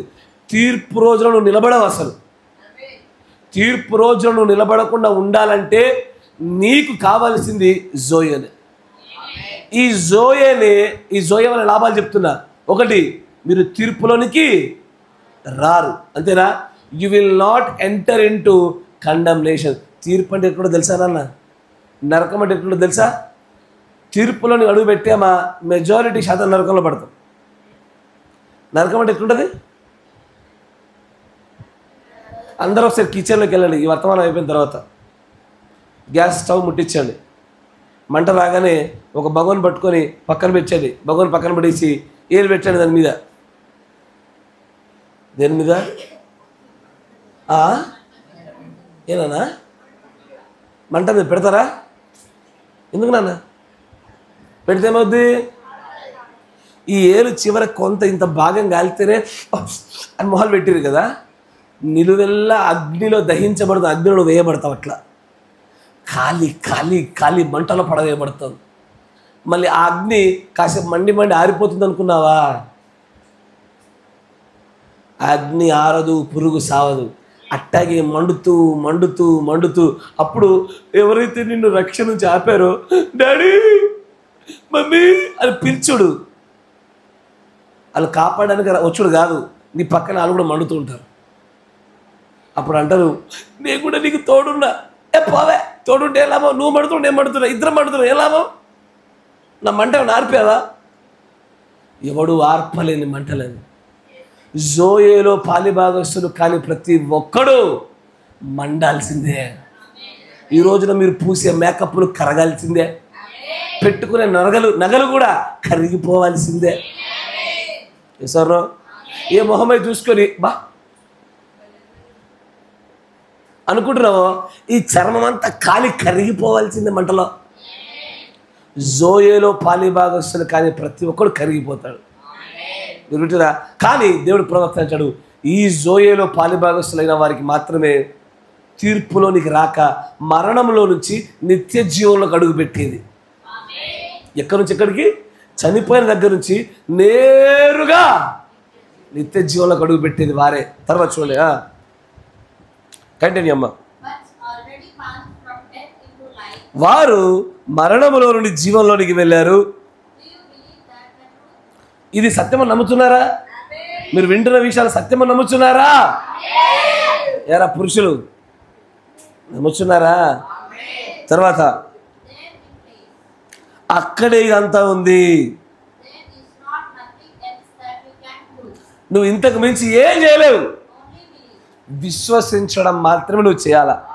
ఇప్పుడు నేను వింటున్న విషయాలు సత్యమని, దీని ప్రకారంగా చేస్తే నేను బ్రతుకుతానని, దీని ప్రకారంగా ఉంటేనే నేను నరకంలో తప్పించబడతానని ఈ మాటలు నమ్మి నువ్వు పాటించడం తప్ప ఇంతకు మించి there isn't nothing you can do.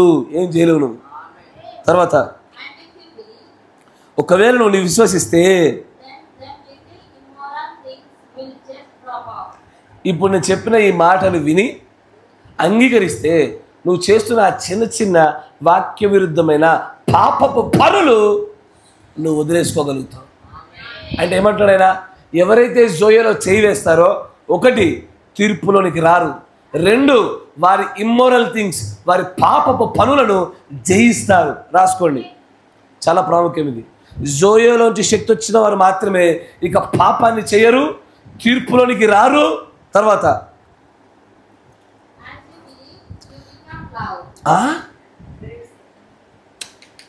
నువ్వు ప్రేమించడం కాదు, నీకు అర్థం కావట్లే, నువ్వే ప్రేమై ఉంటావు. ఎవరు ప్రేమ? దేవుడు ప్రేమ.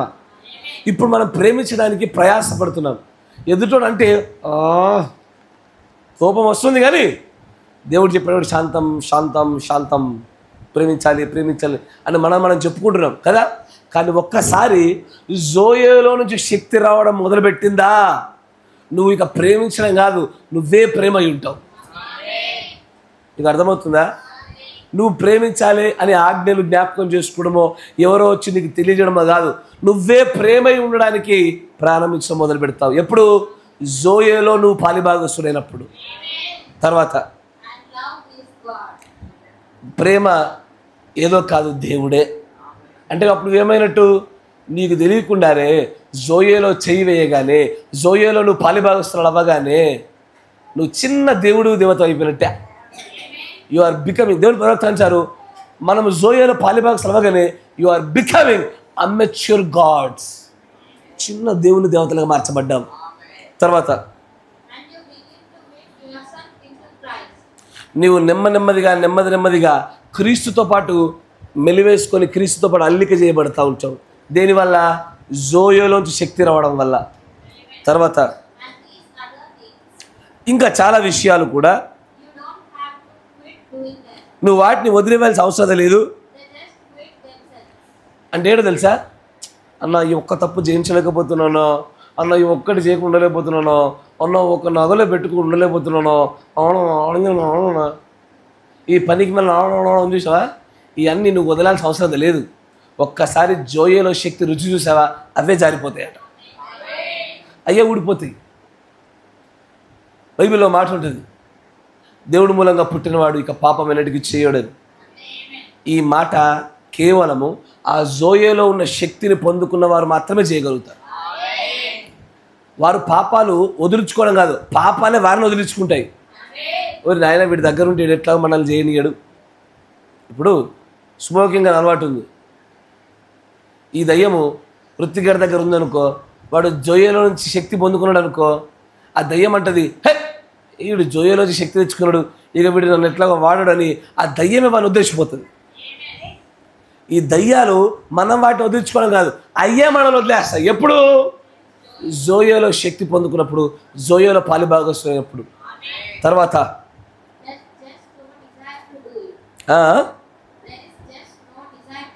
అసలు నీకు చెయ్యాలన్న కోరికే రాదప్పుడు, అసలు వాక్య విరుద్ధమైన వైపు నువ్వు నడవాలని ఆశే కలగదు. ఎప్పుడు? జోయేలో పాలిభాగస్తులైతే. తర్వాత పర్జ్, ఇక్కడ వర్షిపర్, ఆరాధించేవాడు ప్రక్షాళన చేయబడ్డాడు. కాన్షియన్స్ అక్కడ ఒకసారి ఆ జోయేలో నుంచి శక్తి ఒక్కసారి వచ్చిందా, వాక్య విరుద్ధంగా నువ్వు ఎన్నటికి నడవవు, కోరిక ఉండదు, ఆ ఆలోచన ఉండదు, ఆ స్పృహ ఉండదు, పాపము నీ పైన ప్రభుత్వం చేయదుగా. నీవు అచ్చంగా దేవుడు ఎలా నడిచాడో అలా నడుస్తావు. తర్వాత హెబ్రీ 9లో చెప్పినట్టుగా చూడుము, ఒక్కసారి ఒక విశ్వాసి ప్రక్షాళన చేయబడిన తర్వాత, చూడండి నా అర్థం ఏంటంటే, అక్కడ ఆరాధించేవాడు ప్రక్షాళన చేయబడిన తర్వాత అతడు ఎప్పుడైతే నూతన జన్మ పొందుతాడో అతడి పాత యొక్క స్వభావం చచ్చిపోయి కొత్త స్వభావం మరలా అతడి పైకి వచ్చి కూర్చుంటుంది. అప్పుడే పాత స్వభావం చచ్చి కొత్త స్వభావం ఎప్పుడైతే మలచబడతాడో అప్పుడు అతడు దేవుడిలో ఒక భాగంగా పెట్టబడతాడు. అప్పుడే అతడు దేవుడి కుమారుడని పిలువబడతాడు. ఆ సమయంలోనే అతడికి కొత్త జన్మ వస్తుంది. ఆ జీవం ఏదంటే దానికి పెట్టబడినటువంటి ఆ గ్రీకు పదం ఏంటో తెలుసా? జోయే. అంటే కొత్త జన్మ అంటే ఏంద్రా నాన్న? జోయేనే కొత్త జన్మ. మీరు వింటున్నారా?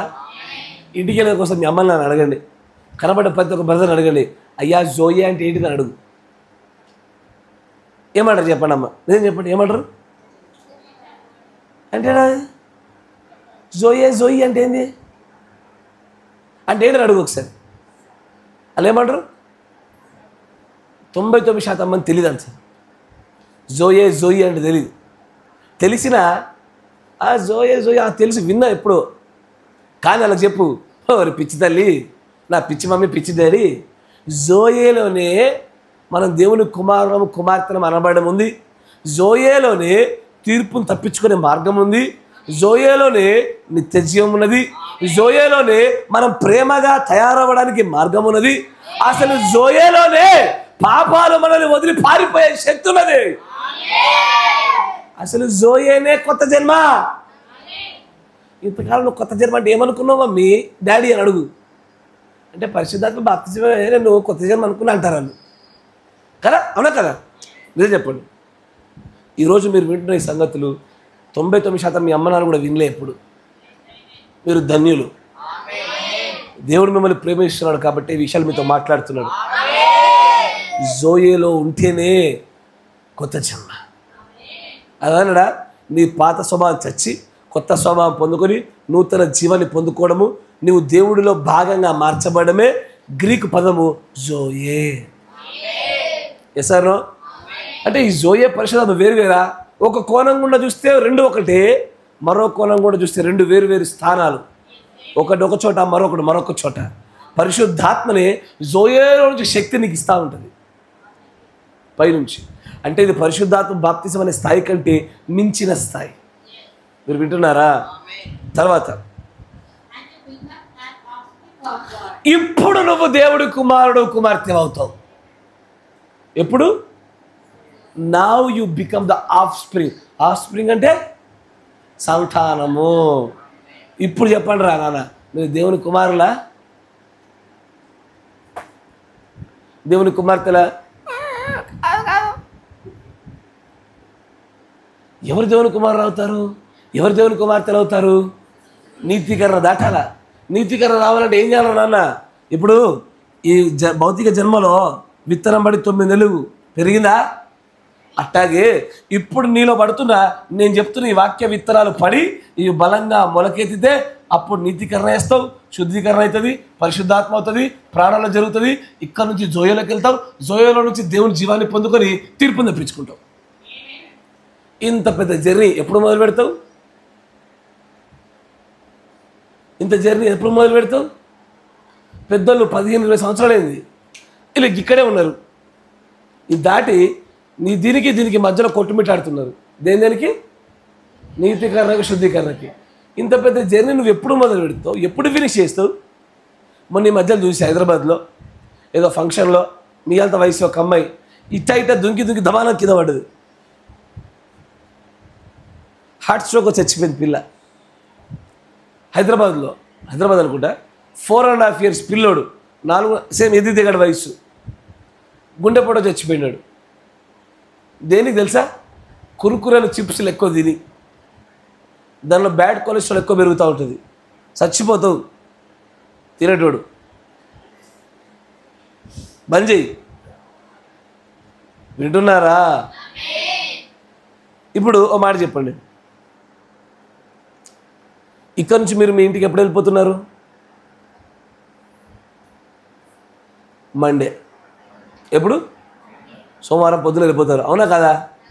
మరొకసారి అడుగుతా, పేపర్ లీక్ చేసినా కాబట్టి, ఇక్కడ నుంచి మీరు మీ ఇంటికి ఎప్పుడు వెళ్తారు? సరే, మనం ఎన్ని గంటలకు అన్నం తింటాము?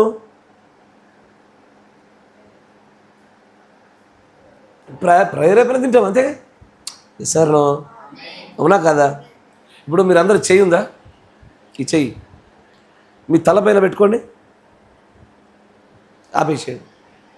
ఇప్పుడు ఈ చెయ్యి మళ్ళీ నెక్స్ట్ ఎప్పుడు పెట్టుకుంటావు? ఎప్పుడు పెట్టుకోవాలనిపించినప్పుడు పెట్టుకుంటావు. ఇప్పుడు మళ్ళీ పెట్టుకున్నావు, అంతేనా కదా? ఎస్ సార్ అవునా కదా? 1 గంట ఎప్పుడైతుంది? 12 తర్వాత, అంతేనా కదా? సెల్ ఫోన్ స్విచ్ ఆఫ్ ఎప్పుడైతుంది? బాగా చెప్పారా? డివైన్ ఎప్పుడు ఏడుస్తాడు? అన్నీ తెలుసు మీకు. మీరు ఎప్పుడు చచ్చిపోతారు అంటే? ఎల్లుండా? 10 ఏళ్ళ తర్వాతనా? 50 ఏళ్ళ తర్వాతనా? 100 ఏళ్ళ తర్వాత? రేపు సాయంత్రము? ఇప్పుడు? ఎప్పుడైనా జరగచ్చు. ఎస్ సార్ ఇంత పెద్ద జర్నీ ఎప్పుడు మొదలు పెడతారా నాయన మీరు? ఇది మొదలు పెట్టడానికి ఏ వయసులో స్టార్ట్ చేయాలా?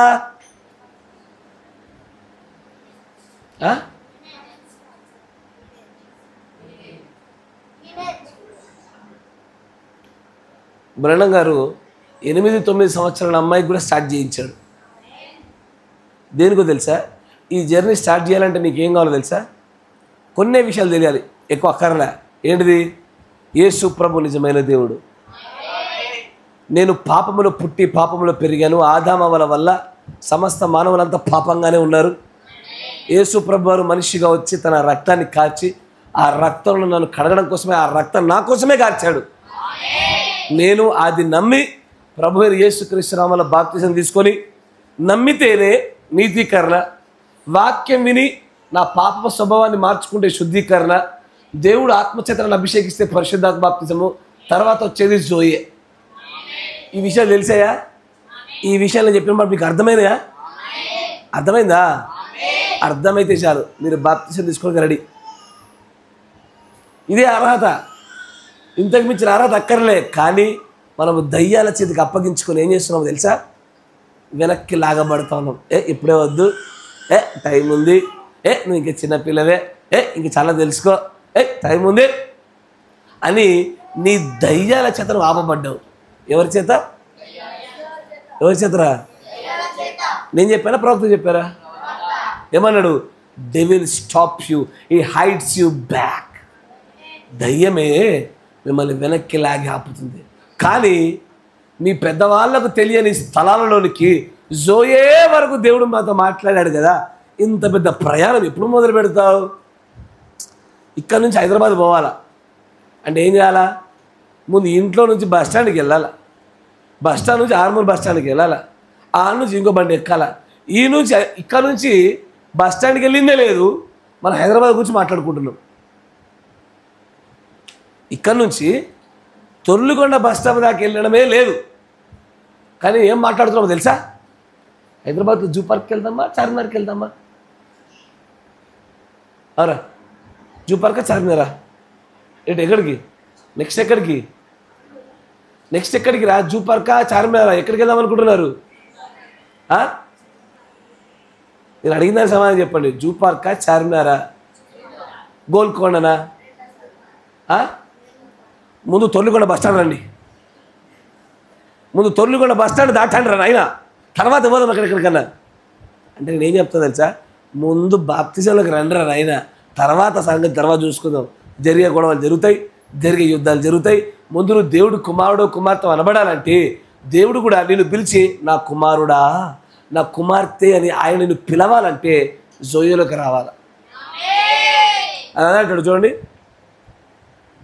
Now you become an offspring of God. తర్వాత అంటాడు చూడండి, దేవుడు నిన్ను ఏ మాత్రము కూడా బాధించడు. ఎప్పుడు? నా మాట వినండి. నీతికరణ దగ్గర బాప్తిజం లేకుండా ఉన్నావా, ఇప్పుడు బాధించబడతావు. నీతికరణకు వచ్చినా బాధించబడతావు, శుద్ధీకరణకు వచ్చినా బాధించబడతావు, పరిశుద్ధ బాప్తిజంకి వచ్చినా బాధించబడతావు. కానీ జోయేలో పాలిభాగస్తుడు వై దేవుడి కుమారుడు కుమార్తెగా మార్చబడిన తర్వాత ఆయనకు దెబ్బ తగలకుండా నీకు దెబ్బ తగలదు. ఆయనను దాటే ఎవడైనా నిన్ను తాకాల. ఆయన అడ్డుగా నిలబడ్డంత వరకు కూడా ఆయనను దాటి ఎవడు నీ దగ్గర రాలేడు అని అంటాడు. You can't be hurt until first he hurt himself. ఆయన మొట్టమొదటిగా దెబ్బతింటే తప్ప నువ్వు దెబ్బతినలేదు. ఇప్పుడు జోయేలో పాలిభాగస్యులైతే when you are becoming partaking in Zoe. ఆమేన్. తర్వాత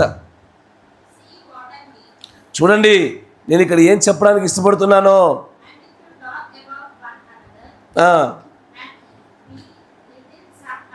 చాలు. ఇంతకీ జోయేలోకి ఎట్లా ఎంటర్ అవుతావు? మరి జోయేలో పాలిభాగస్యులు ఏం కావాలా? ఏం కావాలి?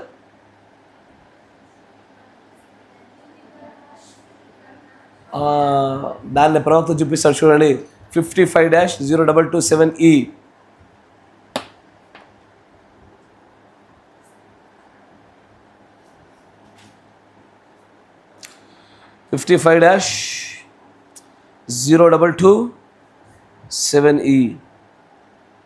యాయీరు కుమార్తె యొక్క స్వస్థత అనే వర్తమానంలో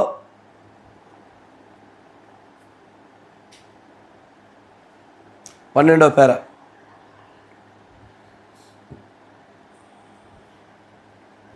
చదువు. ఓ మా పరలోకపు తండ్రి,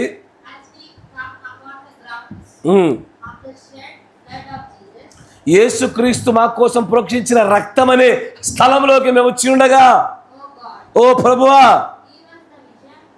ఈ రాత్రి వేళ మాకు దర్శనం ఇవ్వు.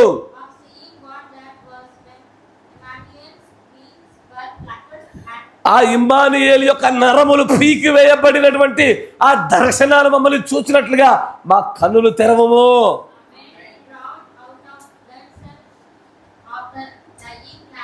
ఆ చనిపోతున్నటువంటి దేవుడి యొక్క గొర్రెపిల్ల యొక్క రక్తము లాగబడుచుండగా ఆ దర్శనాలు మమ్మల్ని చూడనివ్వు.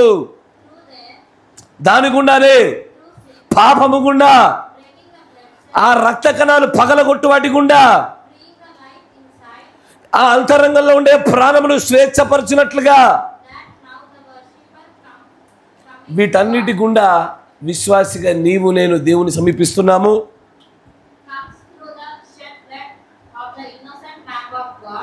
దేవుడి యొక్క చిందించబడిన ఆ పవిత్రమైన రక్తము గుండా మేము వస్తున్నాము. ఎక్కడికి? జోయేలోనికి ప్రవేశిస్తున్నాము. దేని గుండా ప్రవేశిస్తావు? జోయేలోకి రక్తము గుండానే. గొర్రెపిల్ల నీకోసం నా కోసం కార్చిన ఆ రక్తం ఉంది చూసావా? ఆ రక్తం గుండా నువ్వు చేసే ప్రయాణములోనే జోయేలోనికి ప్రవేశిస్తావు. జోయేలోనికి ప్రవేశము ఎవడు పడితే వాడికి కూర్చొని ఇప్పుడే మోకరించి ప్రార్థన చేసి నాకు ఇస్తావు ప్రభా ఇవ్వడది. దానిలోనికి ప్రవేశము కేవలము వధించబడిన గొర్రెపిల్ల రక్తము గుండానే, ప్రభు అయిన యేసుక్రీస్తు నామంలోని బాప్తిజం గుండానే ఆ ప్రవేశ మార్గము గేట్ ఓపెన్ అవుతుంది. జోయే శక్తి ఎప్పుడన్నా నీకు తెలుసా?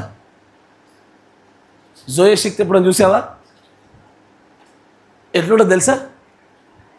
మాధుర్యంగా ఉంటుంది, శక్తివంతంగా ఉంటుంది, అందంగా ఉంటుంది, ఎవ్వడు మనల్ని జయించలేని శక్తిలా ఉంటుంది. ప్రపంచమంతా మనకు ఎదురు తిరిగినా ఒక్కడివే నిలబడే శక్తిలా ఉంటుంది. నీ బంధువులు నీ తల్లిదండ్రులు నేను తోసేసినా ఒక్కడివే బలంగా నిలబడే శక్తిని ఇస్తుంది అది. ఈ ప్రపంచమంతా నిన్ను గురించి తక్కువగా మాట్లాడినా నిన్ను ఒక్కడినే బలంగా నిలబెట్టేదిగా ఉంటుంది. జోయే శక్తి చాలా గొప్పది. కానీ బాధాకర విషయం తెలుసా? అదేంటో మీకు తెలియదు. అది ఎవరికి తెలుస్తుందో తెలుసా? గొర్రెపిల్ల రక్తము గుండా ఎవరైతే ప్రవేశిస్తారో వారు మాత్రమే జోయేలోనికి ఎంటర్ అవుతారు. అలా కాకుండా ఇంకో రీతి ఎంటర్ అవ్వరు. ఇంకో మాట చెప్పండి, మీ పెద్దోళ్ళు వాక్యం విని ఫలదీకృతమై నీతికరణ దాటారా? దాటారా లేదా?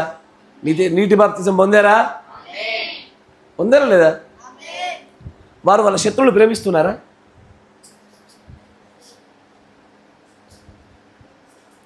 నీతి బాప్తిసం పొందిన మీ పెద్దవాళ్ళు శత్రువులను, మిత్రులను కాదు, శత్రువులైనా ప్రేమిస్తున్నట్టు వాళ్ళు మాట్లాడుతున్నప్పుడు మీ చుట్టుపక్కల నిలబడ్డదా?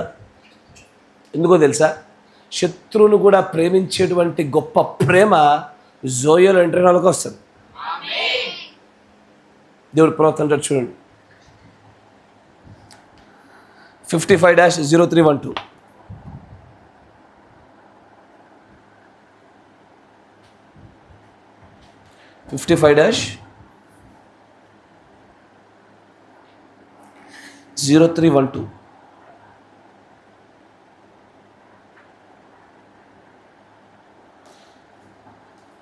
క్రీస్తు యొక్క ముద్ర అనే వర్తమానం 31వ పేర.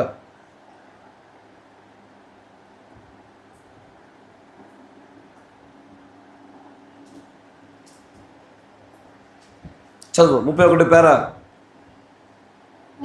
For I will give them, నేను వారికి నిత్య జీవాన్ని ఇస్తాను. ఏ నిత్య జీవము? తర్జమా పొరపాటు ఇక్కడ, జాగ్రత్త. నిత్య జీవం కాదు, దేవుడు జీవాన్ని ఇస్తాడు. లైఫ్ ఆఫ్ క్రైస్ట్, దేవుని యొక్క జీవాన్ని, దేవుడు యొక్క శ్వాసని ఇస్తానన్నాడు ఆయన. తర్వాత ఎవర్ లాస్టింగ్, నిత్య జీవం అనే మాట అది గ్రీక్ యొక్క పదము జోయేలో నుంచి వచ్చింది. దేవుడి యొక్క సొంత జీవం అని అర్థం. అక్కడ దేవుడి జీవము వ్యక్తిగతంగా ఒక్కొక్కరిలో పెట్టబడుద్ది. నీవు దాని చేతే ముద్రించబడాలా. విమోచన దినం వరకు ఈ జోయేల్ చేతనే నువ్వు ముద్రించబడాలా. అదే దేవుడి ముద్ర. ఏది దేవుడి ముద్ర? జోయేలే దేవుడు నిజమైన ముద్ర. దేవుడి చేత ముద్రించబడ్డాము అని అంటారు చూసారా? అదేదో కాదు, జోయేలోతో శక్తి తెచ్చుకొని జోయే చేత ముద్రించబడుటే దేవుడి యొక్క ఆత్మ ముద్ర. తర్వాత అంటాడు, నువ్వు ఎప్పుడైతే అలా చేస్తావో నీవు క్రీస్తులాగే అయిపోతావు. ఒక్కసారి జోయేలాగా మార్చబడ్డావా, జోయేలో శక్తి వచ్చిందా, జోయేలో పాలిభాగస్తులు అయ్యావా, క్రీస్తులాగా మారిపోయినట్టే. నిన్ను ద్వేషించే వారిని కూడా ప్రేమించడం మొదలు పెడతావు. అబ్బా నన్ను ఒక మాట అన్నాడా, నన్ను ఒక మాట అన్నారా, నన్ను తిట్టిర్రా, నన్ను కొట్టిర్రా. శత్రువును కూడా ప్రేమించే గొప్ప శక్తి జోయేలో వస్తుంది. మీరు చిన్నపిల్లలు, మీకు ఎందుకు ఇంకా రాలేదు తెలుసా? మీరు ఇంకా జోయేలో రుచి చూడలే. జోయేని రుచి చూసిన తర్వాత ఇట్లుండరు మీరు. ఒకసారి జోయేలో మీరు పాలిభాగస్తులు అయితే శత్రువు కూడా వాడు నిన్ను వచ్చి చంప మీద కొడుతుంటే ప్రభువా వీళ్ళని క్షమించు అంటావు, తెలియక చేశారంటావు. అంత గొప్ప శక్తి జోయేలో దాగింది అని అంటాడు. You will love those who hate you. తర్వాత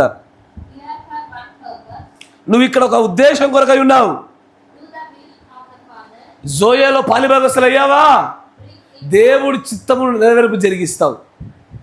దేవుడి చిత్తము నెరవేర్పు జరిగించాలంటే ఒక గొప్ప మర్మం అది. ఆ గొప్ప మర్మాన్ని నువ్వు జరిగించాలంటే జోయేలో పాలిభాగస్తులు అవ్వాలా. తర్వాత సహోదరులందరూ తీసుకొస్తావు. నీ యొక్క శత్రువులు, నీకంటే పడని వారు, నువ్వు ఎవరైతే నచ్చదో వారందరి చుట్టూ నువ్వు చేతులేస్తావు. నువ్వు వారిని ప్రేమించడం మొదలు పెడతావు. ఎప్పుడు? జోయేలో శక్తి వస్తే. నీతీకరణలో కాదు, శుద్ధీకరణలో కాదు, పరిశుద్ధాత్మ దేహంలో కాదు, పరిశుద్ధాత్మ ఆత్మలో కాదు. జోయేలో శక్తి వస్తేనే క్రీస్తులాగా మలచబడి శత్రువులను ప్రేమించే శక్తి వస్తుంది. కానీ ఈ జోయే శక్తి నీకు కావాలంటే రక్తము గుండా ప్రభువైన యేసుక్రీస్తు నామములో బాప్తిసం తీసుకోకుండా జరగదు. ఇప్పుడు ప్రభువైన యేసుక్రీస్తు నామములో బాప్తిసం తీసుకోకుండా జోయేలో శక్తి పొందుకోకపోతే మీరు క్రైస్తవులా? దేవుడి కుమారులు కుమార్తెనేనా? మీలో శక్తి ఉన్నట్టేనా? మీకు పరలోక రాజ్యం దక్కినట్టేనా? దేవుడి ముద్ర పొందినట్లేనా? శత్రువులు ప్రేమించగలుగుతారా? అసలు ఏదైనా చేయగలుగుతామా? మనం ఏదైనా చేయాలంటే జోయలో శక్తి కావాలా.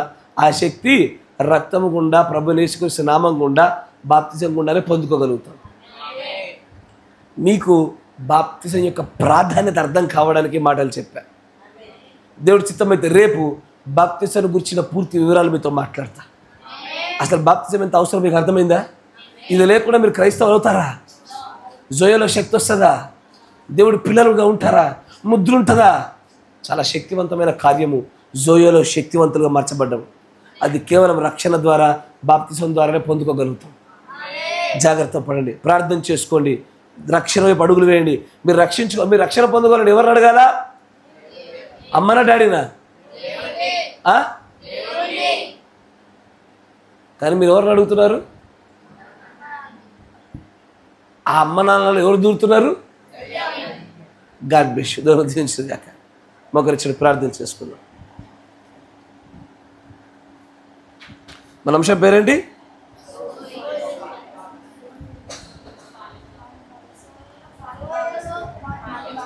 జోయేలో పాలిభాగస్తులు, ద పార్టేకర్స్ ఆఫ్ జోయే. బాగుందా?